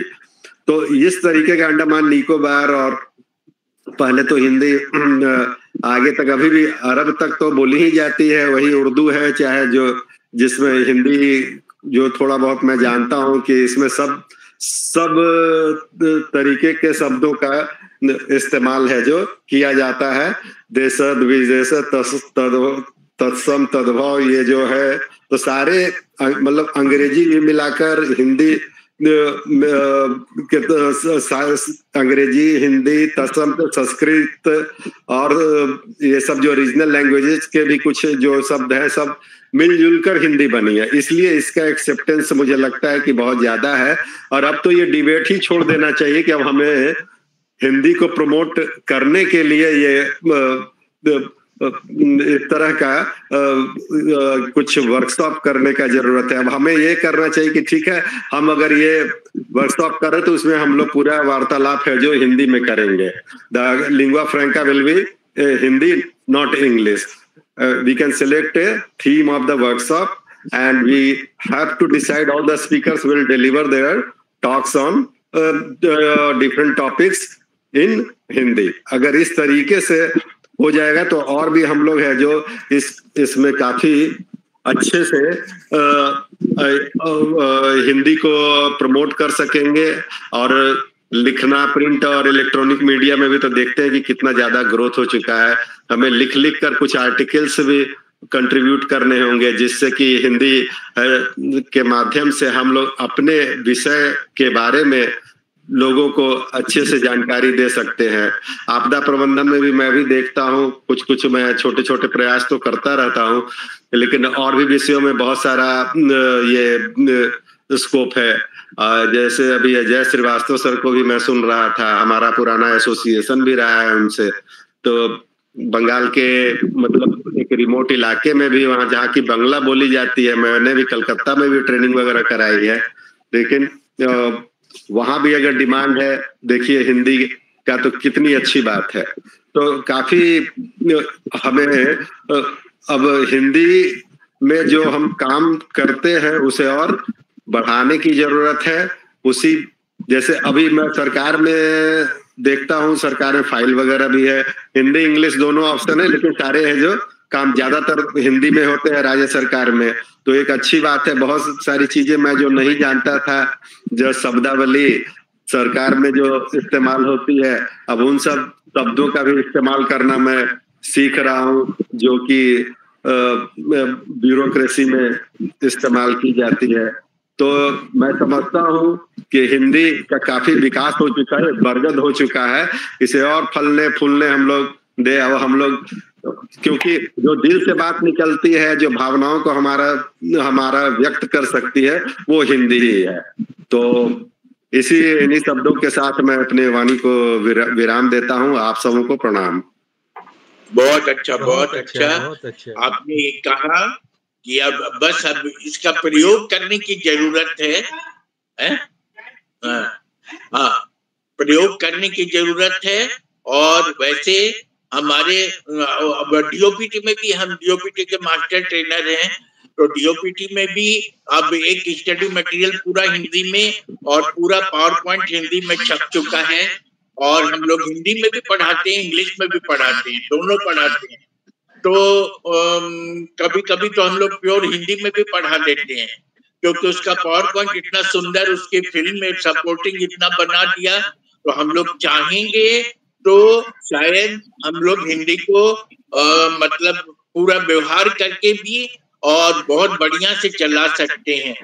हमारे बीच में ये श्रुति परमार मैम है। श्रुति परमार मैम क्या बोलना चाहेंगी इस संबंध में बताएं। वो सन्यासी हैं। डॉक्टर अनूप डैमियन सोय हैं, और भी ये लोग अपना अपना राय दें कि इन लोगों के अलावा जितने हमारे स्पीकर बोल गए, उसके अलावा उनके दिमाग में और क्या है जिससे कि हिंदी को हम लोग बढ़ावा दें। कम से कम भारतवर्ष में हिंदी का प्रयोग ज्यादा करें। और इंग्लिश भी बोलेंगे, इंग्लिश भी हमको आती है। राजेंद्र बाबू को इंग्लिश जितनी अच्छी आती थी, मतलब इतने अच्छे विद्वान थे, लेकिन हिंदी का प्रयोग करते थे। तो हम लोग इंग्लिश, बहुत तरह की भाषा सीख लेंगे, लेकिन अपने दैनिक भाषा में घर में मम्मी पापा अंकल आंटी ये सब छोड़ करके माँ बाबूजी और प्रेम से जो अपना जो भाषा है उसका व्यवहार करेंगे। आपदा प्रबंधन, अब डिजास्टर मैनेजमेंट की जगह हर जगह होता था, हम लोग आपदा प्रबंधन बोलते हैं। ये सब व्यवहार करेंगे तो बहुत अच्छा लगेगा। तो मैं श्रुति मैम से पूछूंगा। श्रुति मैम। ओम शांति और सभी को प्रणाम। शांति। आवाज मेरी जा रही है? हाँ बिल्कुल बिल्कुल मैम, अच्छी आवाज, बहुत अच्छी आवाज। तो यही कहेंगे कि हिंदी को जब हम लोग अपने जीवन में प्रयोग करने लगते हैं तो कहीं ना कहीं ये और भी सुंदर से हम इस भाषा को समझ पाते हैं, जान पाते हैं। बात होती है कि जहाँ हम लोग को मिल जाता है ऑप्शन, तो फिर हम लोग इंग्लिश को ही प्रेफर कर लेते हैं। इजी होता है आज के टाइम में, उस पर कोई भी मटेरियल मिलना, कंटेंट मिलना, इस कारण से हम लोग उसको ज्यादा प्रेफर करने लगे हैं। लेकिन जब हम इसको ज्यादा यूज करने लगेंगे तो हमें लगता है कि ये भी उतना ही आसान हो जाएगा यूज करना। और जैसे कुछ दिन पहले ही हम लोग को भारतीय दर्शन परिषद में का कॉन्फ्रेंस हुआ था, और वहाँ हम लोग को यह एक कंपल्सरी बना दिया है कि हिंदी में ही आपको अपना पेपर प्रेजेंट करना है, अदरवाइज आपका वो वहाँ पर ये आपका पेपर पब्लिश नहीं होगा। तो हम सब ने हिंदी में बहुत सुंदर अपना पेपर लिखा और बहुत नए-नए शब्दों को जाना। इवन कि हिंदी मुझे टाइपिंग नहीं आती थी, तो हिंदी टाइपिंग भी हमने सीखा क्योंकि खुद टाइप करना था। तो ये सारा कुछ हम लोग को जब कंपल्सरी इस तरह से बनाया जाता है, तो कहीं न कहीं चीज़ें हम लोग बहुत अच्छे से उसको और एक्सप्लोर करते हैं, सीख पाते हैं। तो हमें लगता है कि हिंदी को कुछ-कुछ जगहों पर कंपल्सरी बना देना चाहिए, तभी हम लोग उस चीज़ों को और ज़्यादा अच्छे से सीख कर उसका प्रयोग करके और बेहतर समझ हम लोग उसमें अपना बना सकते हैं। यही अनुभव रहा है कुछ दिन पहले जैसे हमने सीखा और बहुत अच्छा मेरा टॉपिक भी उसमें निकला था पर्यावरणीय व्यक्तित्व, जिस पे मैंने एक बहुत सुंदर आर्टिकल वहाँ लिखा और प्रेज़ेंट भी किया और बहुत नए-नए शब्दों को जाना जो पर्यावरण से रिलेटेड है, जो अभी तक मैं हिंदी में नहीं उसको जान रही थी, लेकिन बहुत सारे पेपर को हमने हिंदी में कन्वर्ट करके पढ़ा और ऐसे बहुत अच्छा लगा, एक्सपीरियंस अच्छा हुआ और लगा कि नहीं इस भाषा पर भी पकड़ हमारी हो सकती है, बस ज़रूरत है उसको ज़्यादा से ज़्यादा प्रयोग करने की। बहुत-बहुत शुक्रिया आप सबका, हमने विचार सुना और बहुत अच्छा लगा। बहुत अच्छा, बहुत अच्छा। आपने बताया कि इसको कंपल्सरी करने से बहुत फायदा होगा। धीरे-धीरे हम लोगों का जो डिस्कशन है उस पर कंपल्सरी पर भी आ गया, है ना? तो कंपल्सरी करने पर धीरे-धीरे हम उसको व्यवहार करना शुरू करेंगे, तो हम बहुत अच्छा से इसको भी इंग्लिश से भी अच्छा इसको व्यवहार अपनी जगह पे कर पाएंगे और बाहर में भी गर्व से हम अपनी भाषा का प्रचार कर पाएंगे। अनूप डेमिया शो, आप क्या बोलते हैं? अनूप डेमिया शो, अनूप डेमिया शो। हाँ, hello sir, good evening to everyone, all my respected professors. मैं थर्ड ईयर स्टूडेंट हूँ अजय सर के अंडर में sir, botany department saint Xavier's college. और बहुत अच्छा लगा आप लोगों का सुनते हुए, जो भी आपने बताया। हिंदी का उपयोग बहुत जरूरी है। अभी के मॉडर्न लाइफ में बहुत कोई हिंदी को उपयोग करने से डरते हैं और इंग्लिश को ही प्रेफर करते हैं, वो चीज़ है। बट हमें हिंदी को नहीं छोड़ना चाहिए और हमें इसको आगे लेना चाहिए।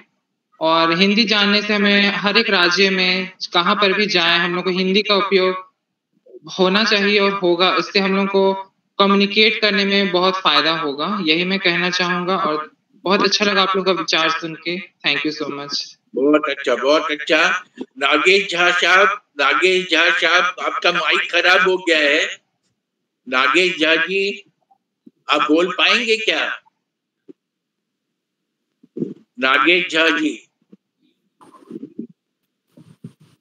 नागेश झा जी, उमेश जोशी, उमेश जोशी। अच्छा, धन्यवाद नागेश जी रहें। बिल्कुल, अब आपके चेहरे से ही सर बहुत कुछ हम लोग मतलब कहना चाहिए आत्मविश्वास और मॉरल बढ़ता है। और बहुत अच्छे स्कॉलर हैं आप। और रियली जो मैं तो समझा था कि जैसे कई बार अमिताभ जी मुझसे बात करते थे कि नेतरहाट स्कूल, तो बहुत मतलब एक ये होता है कि जो एक अच्छी संस्था होती है उससे अच्छे और सफल व्यक्ति ही वहाँ से निकलते हैं। और नागेश झा जी का आज माइक खराब हो गया, कोई बात नहीं। अमिताभ जी, जैसा आपने ये कार्यक्रम के प्रारंभ आपने राम मोहन जी से करवाया सर, तो वैसे ही विशिष्ट व्यक्ति हैं। मैं जब बात करता हूँ कि 70-80 के आसपास मैंने देखा कि उस समय जो ग्रेजुएशन लोग करते थे उस और आज भी कोई मतलब मेन जो चॉइस है वो सिविल सेवाओं में इंडियन फॉरेन सर्विस की है। तो सर तो एक भारत में और अंतर्राष्ट्रीय क्षेत्रों, भारत में और अन्य देशों में भारत का प्रतिनिधित्व किया। और जहाँ भी आप गए सर ने भारतीयता को रिप्रेजेंट किया। और सर बिल्कुल जब वार्ता करते हैं तो स्पष्ट बोलते हैं। नॉर्मली जो जैसे सर तो डिप्लोमेट रहे, यानी कि एम्बेसडर डिप्लोमेट्स एक ही बात है। तो लेकिन जब सर बात करते हैं तो बिल्कुल स्पष्ट बात करते हैं और सही बात करते हैं। और बहुत अच्छा सर का प्रारंभ रहा।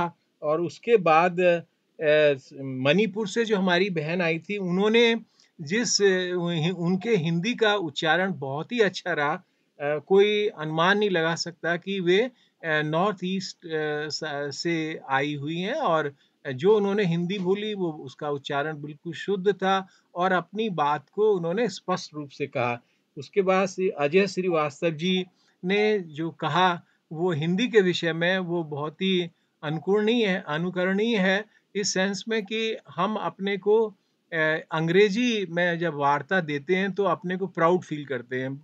अधिकांश लोग, मैं नहीं कहता कि सभी करते हैं, लेकिन चूंकि हमें जो कुछ मिला आज़ादी के बाद वो अंग्रेजों का ही कंट्रीब्यूशन में इस सेंस में रहा कि उन्होंने एक पूरे भारत में अंग्रेजी का प्रचार प्रसार किया, तो अंग्रेजी सी विरासत हमको मिली। लेकिन अगर आज बात करें तो हम निज भाषा यानी अपनी भाषा में ही अगर बोलेंगे तभी उन्नति करेंगे। और मैं यहाँ से प्रारंभ करता हूँ कि निज भाषा उन्नति अहे, सब उन्नति को मूल, बिन निज भाषा के ज्ञान के मिटत न हिय के सूल। यानी कि भारतेंदु हरिश्चंद्र जी ने ये अपनी पोएट्री में इस चीज का उल्लेख किया, और उसका अर्थ यह है कि मातृभाषा की उन्नति के बिना किसी भी समाज की तरक्की संभव नहीं है, और अपनी भाषा के ज्ञान के बिना मन की पीड़ा को दूर करना भी मुश्किल है। यानी कि राष्ट्रभाषा ही हिंदी, भारत में कोई राष्ट्रभाषा नहीं है, लेकिन राष्ट्रभाषा के रूप में हिंदी जो है वो राजभाषा और भारतीय संविधान के अनुच्छेद 343 उपधारा 1 में विशेष रूप से राजभाषा का उल्लेख किया गया है कि हिंदी जो है वो संघ की औपचारिक भाषा देवनागरी की हिंदी होगी। हिंदी राष्ट्रीयता से जोड़ती है और देश प्रेम की भावना को प्रेरित करती है। मातृभाषा व्यक्ति के संस्कारों की परिचायक है। भारतेंदु हरिश्चंद्र आधुनिक हिंदी के जनक हैं। हिंदी रंगमंच का भी उनको पिता कहा जाता है।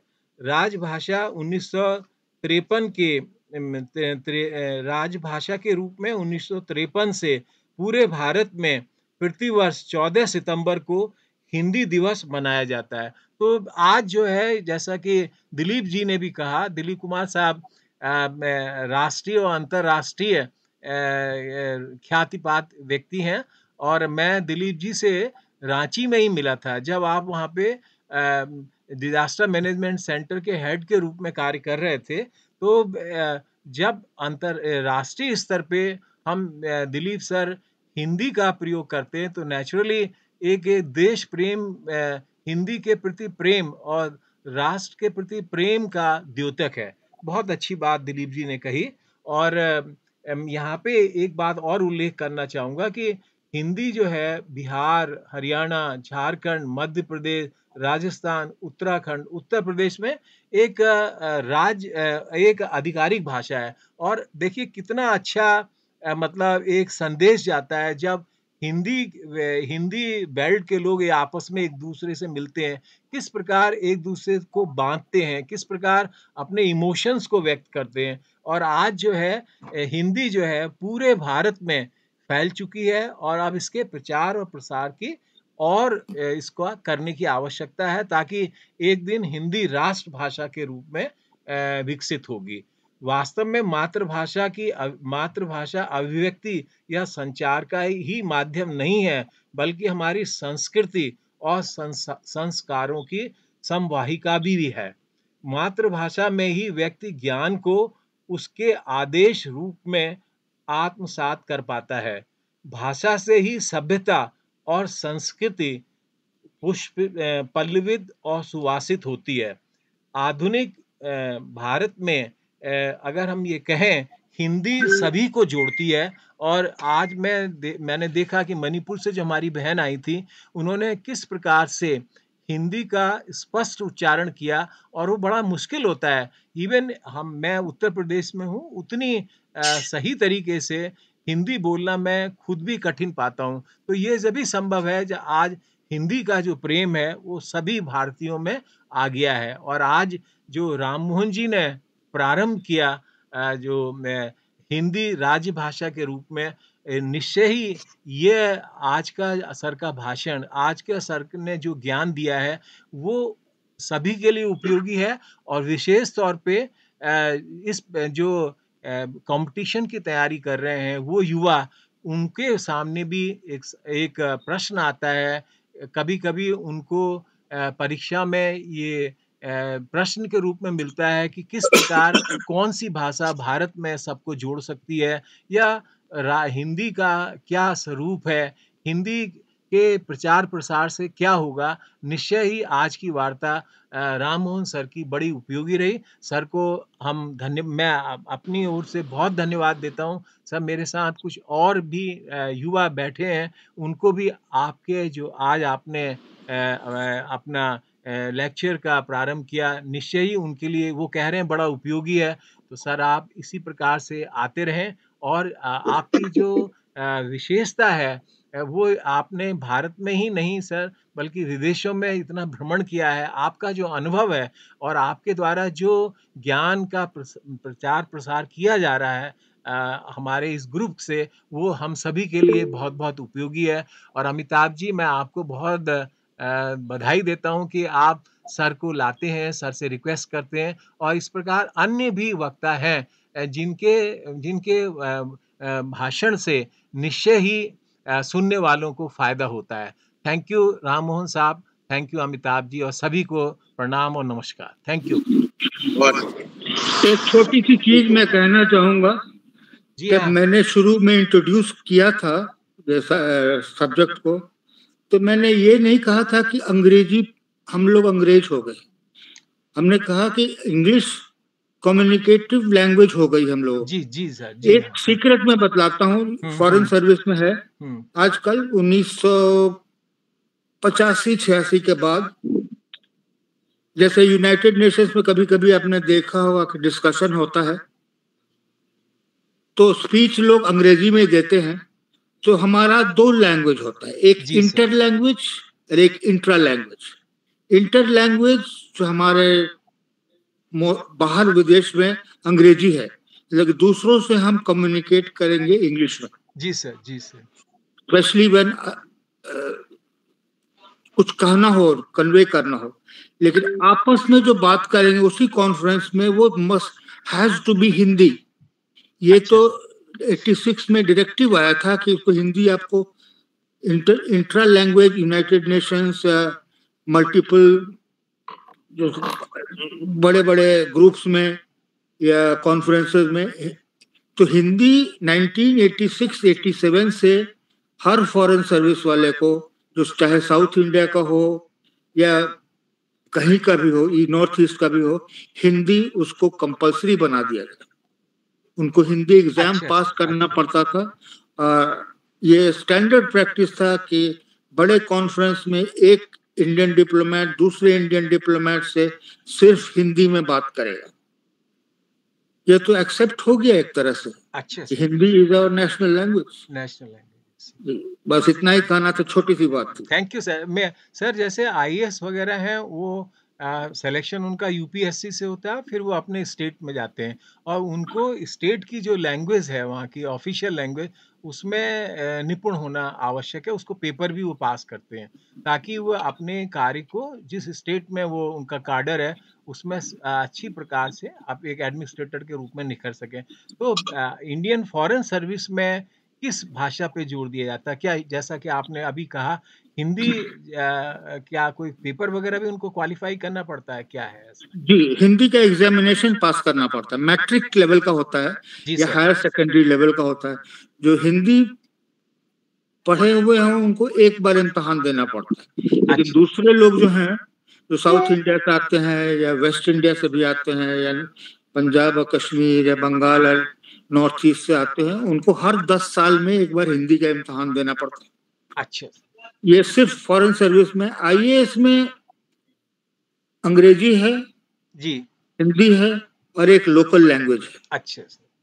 हिंदी भी है वहाँ पर सर। हाँ, यूपी और बिहार और झारखंड में ये फायदा हो गया है कि तीसरी लैंग्वेज नहीं पढ़नी पड़ेगी, कोशिश भी नहीं करते हैं। आइए इसमें बहुत, जैसे महाराष्ट्र काडर में मैं बहुत लोगों से मेरी गाढ़ी दोस्ती है, उन्होंने मराठी किसी तरह से चोरी उरी करके इधर नकल उकल करके पास कर लिया, क्योंकि उनको मराठी की जरूरत ही नहीं पड़ी। अच्छा सर, मराठी लिखा हुआ पढ़ लेते थे और जरूरत हुई तो किसी से मराठी में लिखवा लिया। अच्छा, तो उन्होंने कोशिश नहीं की। आजकल पता नहीं क्या होता है, मैं समझता हूँ कि जरूर कुछ तो पुश दिया होगा, जैसे कि फॉरेन सर्विस में 86 से शुरू हो गया था कि हिंदी सबको जानना है जी आपको, और आप आपस में इन प्रेजेंस ऑफ फॉरेनर्स सिर्फ हिंदी बोलना, वैसे IAS में भी हो। Thank you sir for your kind information. Amitabh ji. बहुत अच्छा बताया उन्होंने। और ये तो खैर राम मोहन साहब का डाटा इतना बढ़िया और इतना मजबूत होता है कि दिलीप साहब और राम मोहन साहब को छोड़ने का मन नहीं करता है। हर बार हम लोग चाहते हैं कि हर बार वो आते रहें और हम लोग का ज्ञान वर्धन करते रहें, क्योंकि उतना डाटा हम लोगों के पास मिलता नहीं है। लोग स्टडी करके आते हैं और खूब बढ़िया से तैयारी करके और बोलते हैं, तो इनके आगे इनके बात को कॉन्ट्राडिक्ट करना थोड़ा सा मुश्किल लगता है। हमारे बीच में एक हिंदी के बहुत प्रखर विद्वान और कवि और सब तरह से और ICAR के साइंटिस्ट, मतलब डायरेक्टर साइंटिस्ट डॉक्टर आशुतोष भी इस बार आए हैं। बहुत अच्छा, और बहुत डॉक्टर आशुतोष उपाध्याय। और खैर इनका हिंदी का तो कुछ कहने का मतलब, और इनकी कविता का, इनका गीता और रामायण का ज्ञान का तो हम लोग कई बार सुन चुके हैं। गीता पे इन्होंने बोला भी है कि एक बार और बोलेंगे, तो हम लोग इनसे भी पूछना चाहेंगे कि वो तो इंग्लिश के भी विद्वान हैं, तो प्रश्न ये है कि सब, जैसा कि वो वाईफाई मैम ने मणिपुर से कहा था कि इसको धीरे धीरे या श्रुति पारमार साहब ने मैम ने कहा था कि इसको धीरे धीरे हम लोग व्यवहार करने लगेंगे तो हम लोग का तो इंग्लिश भी मजबूत है। हम तो बांग्ला जानते हैं, इंग्लिश जानते हैं, नेपाली जानते हैं, पंजाबी जानते हैं, मराठी जानते हैं और कई भोजपुरी भाषा जानते हैं, कितनी भाषा जानते हैं। और सब पे मेरा मारवाड़ी जानते हैं, मारवाड़ी में राजस्थान में मारवाड़ी में बात करते हैं, सब भाषा पे अधिकार है। तो अपने हिंदी को लोग इग्नोर करते हैं। और जैसे मैंने शुरू में ही जो कह दिया था, घर में good morning, good evening, good, अरे हैप्पी न्यू ईयर, 9 वर्ष मुबारक हो ये बोलने के, 9 वर्ष मंगलमय हो ये बोलने में, या माँ बाबूजी बोलने में हम लोगों को क्यों डर, मतलब शर्म लगता है। और हम लोग घर में आम भाषा में हम अपने हिंदी का क्यों नहीं, अपने भाषा का क्यों नहीं प्रयोग करते हैं, या हम अपनी मातृभाषा जो हमारी भोजपुरी हो या जो भी हो, मलयालम, तेलुगु जो भी हो, उस भाषा में प्रयोग कर, उसमें भी हम कुछ इंग्लिश जोड़ देते हैं। तो इसका क्या कारण है? क्योंकि इंग्लिश बहुत प्रचार हो गया है और कम्युनिकेशन भाषा, जैसा कि राम मोहन साहब ने कहा था, तो ठीक है उसको होने दीजिए, लेकिन अपने भाषा का अपमान करते हुए नहीं, अपने भाषा का अपमान करते हुए नहीं। इस संबंध में आशुतोष उपाध्याय जी क्या बोलना चाहेंगे? आशुतोष उपाध्याय जी। आशुतोष उपाध्याय जी सर आजकल डायरेक्टर हैं। आशुतोष उपाध्याय जी आजकल डायरेक्टर हैं सर। आप अनम्यूट कर लें सर। आशुतोष उपाध्याय जी अपने को अनम्यूट करें। अमिताभ जी मुझे 2-4 मिनट में जाना होगा। अच्छा ठीक है, 2-4 मिनट में ही बोल देंगे वो। उपाध्याय साहब आपका सर म्यूट है, आप अनम्यूट कर लें सर। और मैसेज कर दीजिए सर उनको। उपाध्याय जी बोलिए। आप म्यूट कर लीजिए इसको, या आपका म्यूट है, अनम्यूट कर लें सर, अनम्यूट कर लें, आपका माइक म्यूट है।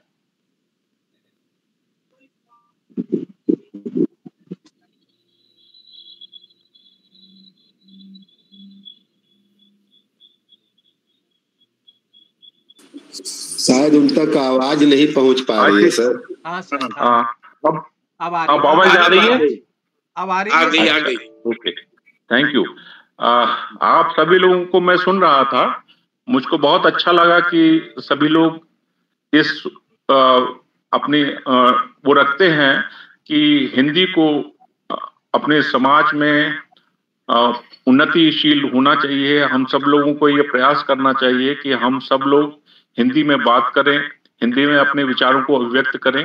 तो मैंने एक छोटी सी कविता लिखी है इसी के ऊपर, वो मैं आप लोगों के साथ शेयर करना चाहता हूं, जो बस केवल 2-4 मिनट में समाप्त हो जाएगी, तो थोड़ा सा धैर्य रखें। हिंदी अपनी मातृभाषा है, क्यों जन जन इसको बिसराता। हिंदी अपनी मातृभाषा है, क्यों जन जन इसको बिसराता। आओ हम सब मिलकर सोचें, ओ भारत के भाग्य विधाता। कोई भाषा बुरी नहीं है, कोई भाषा बुरी नहीं है, अच्छी हैं सब भाषाएं, पर हिंदी अपनी भाषा है, क्यों ना इसको अपनाएं। कोई भाषा बुरी नहीं है, अच्छी हैं सब भाषाएं, पर हिंदी अपनी भाषा है, क्यों ना इसको अपनाएं। हिंदी कर्ण प्रिय भाषा है और अभिव्यक्ति भी आसान। हिंदी कर्ण प्रिय भाषा है और अभिव्यक्ति भी आसान, फिर हम सब क्यों शर्माते हैं, उत्तर दें यदि हो श्रीमान। हिंदी कर्ण प्रिय भाषा है और अभिव्यक्ति भी आसान, फिर हम सब क्यों शर्माते हैं, उत्तर दें यदि हो श्रीमान। हिंदी की उन्नति से होगा, हिंदी की उन्नति से होगा देश में जन जन का कल्याण, यही सत्य है मानो भैया, मत मांगो अब इसका प्रमाण। हिंदी की उन्नति से होगा देश में जन जन का कल्याण, यही सत्य है मानो भैया, मत मांगो अब इसका प्रमाण। हिंदी है भारत की आत्मा, हिंदी है भारत की आत्मा, एकता अखंडता का मूल मंत्र। हिंदी सद्भावना की जननी, इससे सशक्त होता गणतंत्र। हिंदी ही नदी प्रेम की है, भावों की इसमें गहराई है। सूर कबीर तुलसी जायसी ने इसमें डुबकी लगाई है। हिंदी में प्रेम दया करुणा, त्याग परोपकार और स्वाभिमान। हिंदी विनम्र शालीन सुसंस्कृत, ना होने दे इसका अपमान। जैसे नहीं सुशोभित होती विधवा के माथे पर बिंदी, जैसे नहीं सुशोभित होती विधवा के माथे पर बिंदी, वैसे ही मुख सूना लगता जब न बोले कोई हिंदी। अरे वाह, बहुत बोलें और सीखें हिंदी को, बोलें और सीखें हिंदी को, है इसमें काम करना आसान। राष्ट्र का गौरव बढ़ाना है तो देना होगा इसको सम्मान। सबके दिलों में हिंदी के प्रति प्रेम जगाना होगा, इसकी ज्वाला को सभी दिलों में नित भड़काना होगा। सबके दिलों में हिंदी के प्रति प्रेम जगाना होगा, इसकी ज्वाला को सभी दिलों में नित भड़काना होगा। हिंदी सुगम सर्वग्राह्य है, हृदय पटल पर अंकित होती, सबको जोड़ती सबको संभालती, इसमें इस सब में सद्भावना बोती। हिंदी दिवस सप्ताह मास हर साल मनाना होगा, देकर इसको सम्मान देश का मान बढ़ाना होगा। तो हम सब लोगों को ये प्रयास करना चाहिए कि कैसे हम हिंदी को अपनी आम जन की भाषा बनाएं, अपनी अभिव्यक्ति दें और लोगों के बीच में हम सब लोग आपस, हिंदी जोड़ती है, हिंदी तोड़ती नहीं है। हिंदी ही एकमात्र ऐसी भाषा है जो जन जन तक हमारी भावनाओं को पहुंचा सकती है। तो हम सब लोगों को ऐसा प्रयास करना चाहिए, जैसा कि आज के इस वेबिनार का तात्पर्य भी यही है कि हिंदी को कैसे जन जन तक पहुंचाया जाए, कैसे ये आपस में हम सब एक दूसरे से जुड़ पाएं। तो मेरी तो कोशिश यही है कि मैं हम सब लोगों के बीच में हिंदी के प्रचार और प्रसार के लिए हमेशा रत रहता हूं, भावनाओं को पहुंचाता रहता हूं और प्रयास करता हूं कि सब लोग हिंदी को सम्मान दें और हिंदी के द्वारा आपस में जुड़ें और अपनी भावना को अभिव्यक्ति दें। धन्यवाद। बहुत अच्छा, बहुत अच्छा। सब चीज को आपने जोड़ दिया और मैडम की तरह आपने भी, श्रुति मैम की तरह और वो वाईफाई मैम की तरह आपने भी मतलब कंपलसरी और मतलब उसको मन के जोर से उसको दिलीप जी की तरह ही मतलब जोड़ने मैंने उसको प्रयोग करने की तरफ आपने ध्यान आकृष्ट किया। हमारे इस दृढ़ संकल्प से ही हिंदी राष्ट्रीय भाषा बन पाएगा और हम अपने दैनिक जीवन में इसका प्रयोग करेंगे और करने के बाद हम लोग तो अपने ट्रेनिंग में भी, अपने प्रशिक्षण में भी हिंदी का प्रयोग करना शुरू कर दिए हैं और जयपुर में और जहां भी जाते हैं वहां सब हम लोग हिंदी में भाषण देते हैं, हिंदी में पावर पॉइंट दिखाते हैं, हिंदी में फिल्म दिखाते हैं और इंग्लिश भी करते हैं जहां इंग्लिश की जरूरत होती है। तो हम लोगों को मतलब सब भाषा आती है लेकिन हिंदी को इग्नोर करना नहीं चाहिए, हिंदी को तिरस्कार करके और उसको हीन नहीं समझना चाहिए।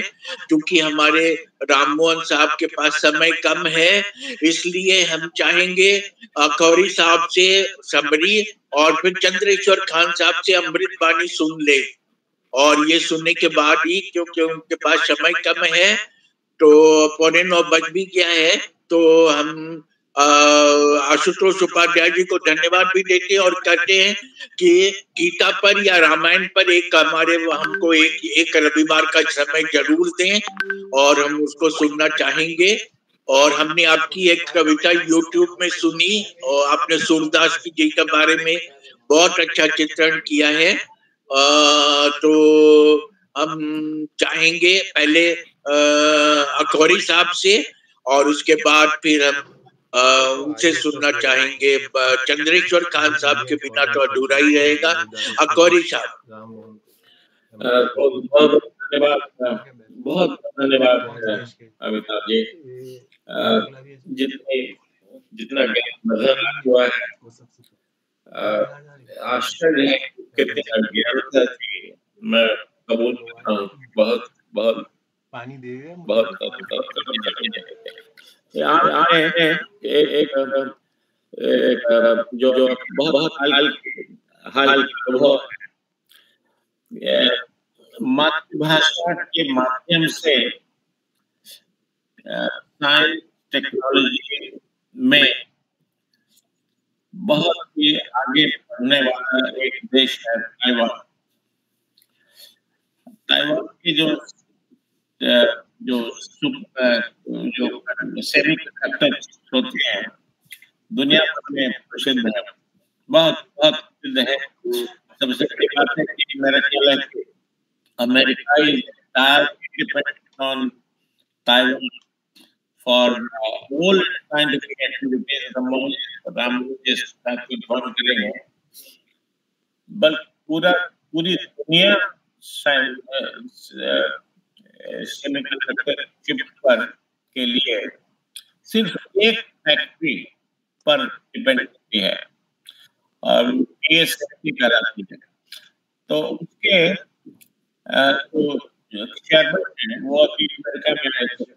तो हमने न्यूयॉर्क टाइम्स में पढ़ा, तस्वीर देखी, बाइडेन साहब उनके साथ घूम रहे थे।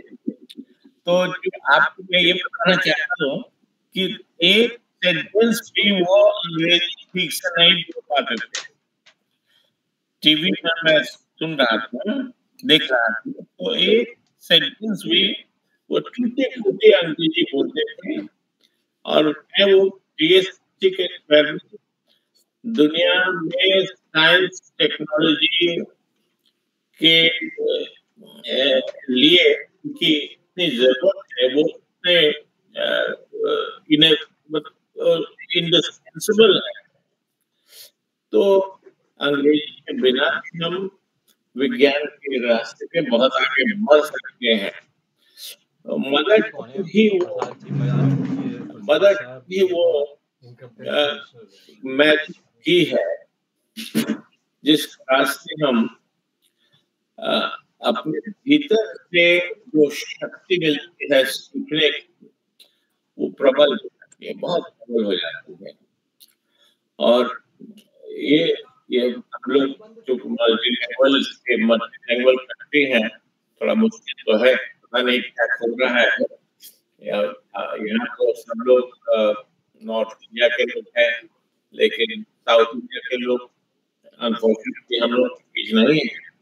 कर्नाटक के या आंध्र के या केरला के या तमिलनाडु के, वो मेरा एक अंतर्द्वंद है, वो है कि साइंस की पढ़ाई लोगों ने हिंदी में की थी 8वीं क्लास में, 8वीं 9वीं में पदार्थ ज्ञान फिजिक्स पढ़ते थे।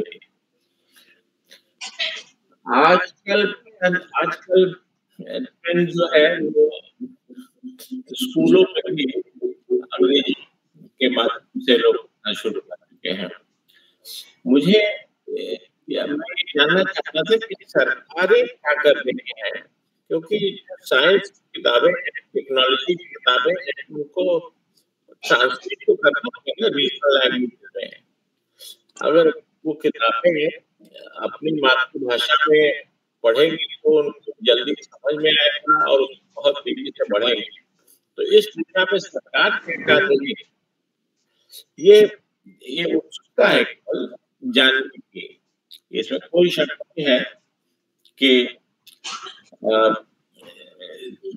जो टेक्स्ट बुक्स हैं, साइंटिफिक टर्मिनोलॉजी है, उनको हम समझना चाहेंगे तो उसके लिए इंफ्रास्ट्रक्चर तैयार करना होगा। वो तैयारी हो रही है या नहीं हो रही है या भी है, पर्टिकुलरली अदर स्टेट्स में, वो अपनी मातृभाषा में ही। अभी श्रुति जी को सुना तो ह्यूमैनिटीज के जो विषय हैं उनको तो हम बड़े आसानी से हिंदी में उनकी टेक्स्ट बुक में हो गए। मुझे मालूम है कि साइंस की किताबें और टेक्नोलॉजी की किताबें कॉलेज में वो उसको भी हिंदी में ट्रांसलेट करना है, मातृभाषा में ट्रांसलेट करने की जरूरत नहीं है। जैसे एक जर्मन, तो जर्मनी वो मातृभाषा में साइंस पढ़ता है, लेकिन इंटरनेशनल फोरम ही टॉक इंग्लिश। इसका मतलब क्या है कि base is mother and then comes the communication language, international communication language, that is English. तो ये हम लोग को इस बात में सोचना है कि अब ये ग्लोबल इकोनॉमी है, तो हमें तो अपने देश को प्राणा पड़ेगा हर कुछ में। तो इंग्लिश को हम लोग उसको सब बहुत नहीं करना चाहते, बनाना उचित नहीं होगा।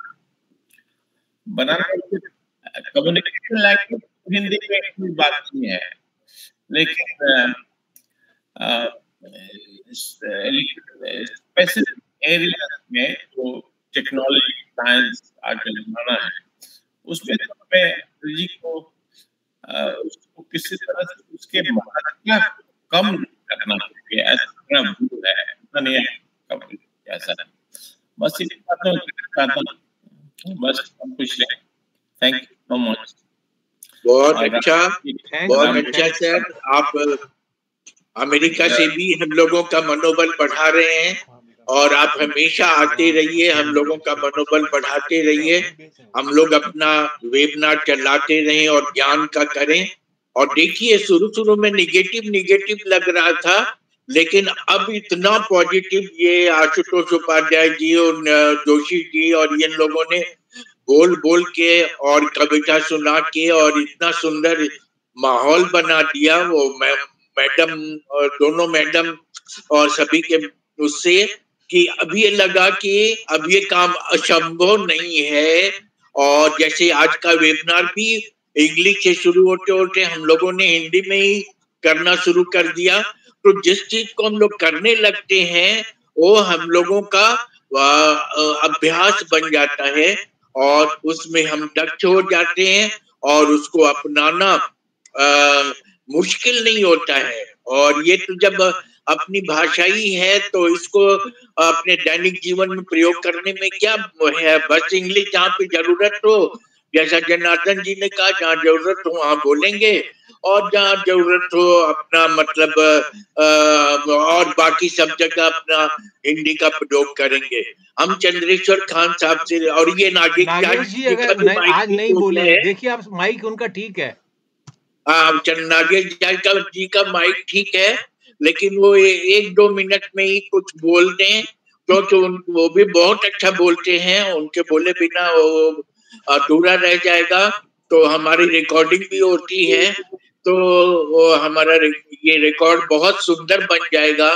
नागेश झा जी और केवल 1-2 मिनट बोले और फिर चंद्रेश्वर खान साहब की अमृत वाणी सुनेंगे हम लोग और उसके बाद अपने इस वेबिनार का वो करके कल के दिन हम लोग सुनेंगे। कल के दिन नागेश झा जी बोलेंगे नेतरहाट स्कूल के, जिसके बहुत सारे विद्वान हमारे ग्रुप में हैं। नेतरहाट स्कूल कैसा है, उसके लोग कैसे निकलते हैं और वहां पे किस तरह से लोगों की नैतिकता और मतलब पढ़ाई लिखाई का विकास होता है, ये कल सुनेंगे। अभी नागेश झा जी।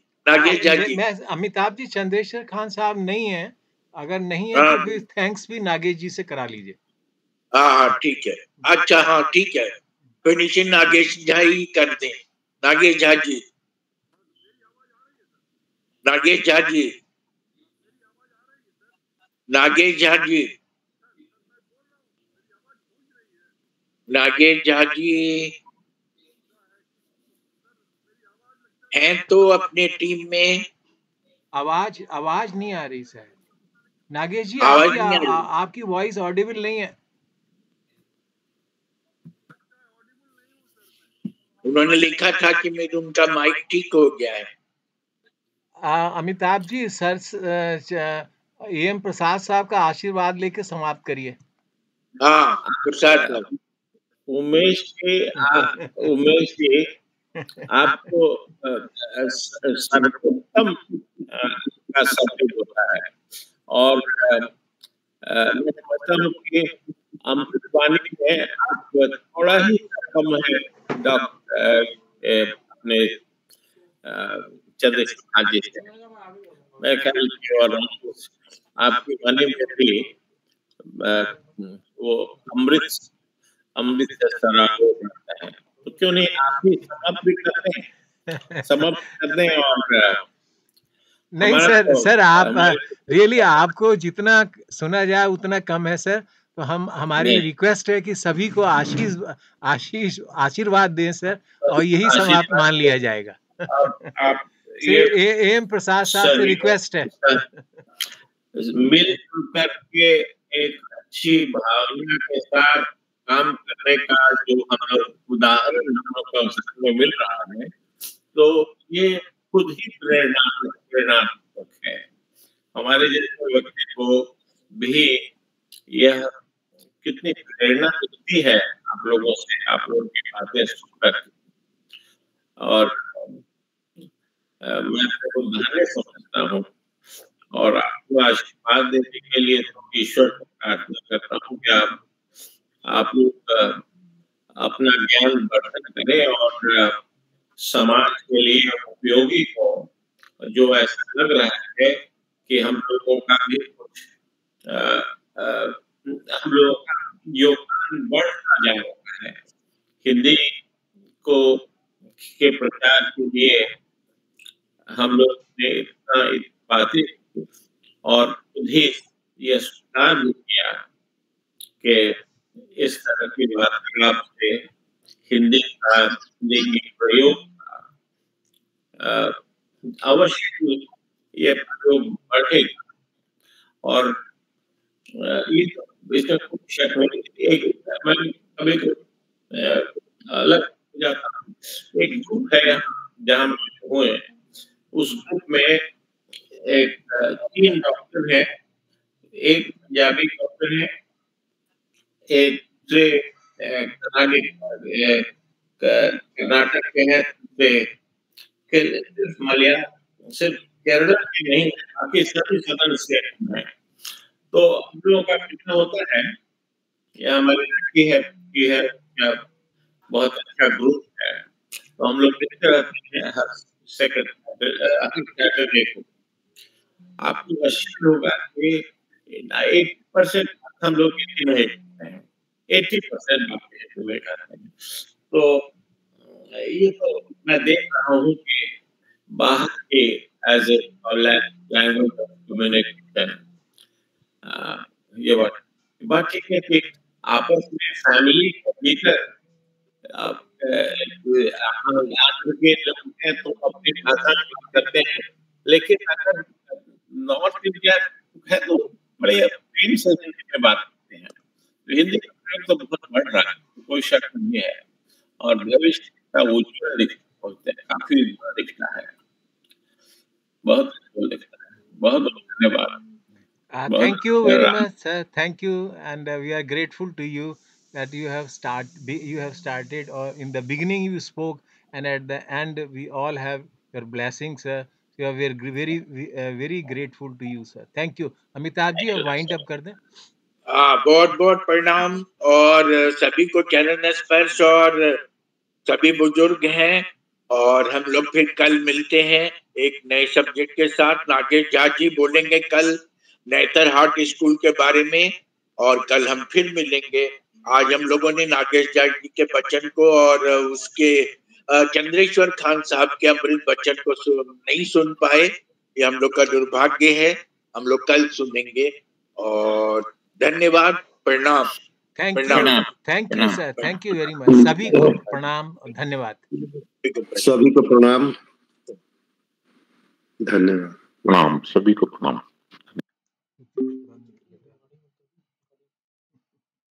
recording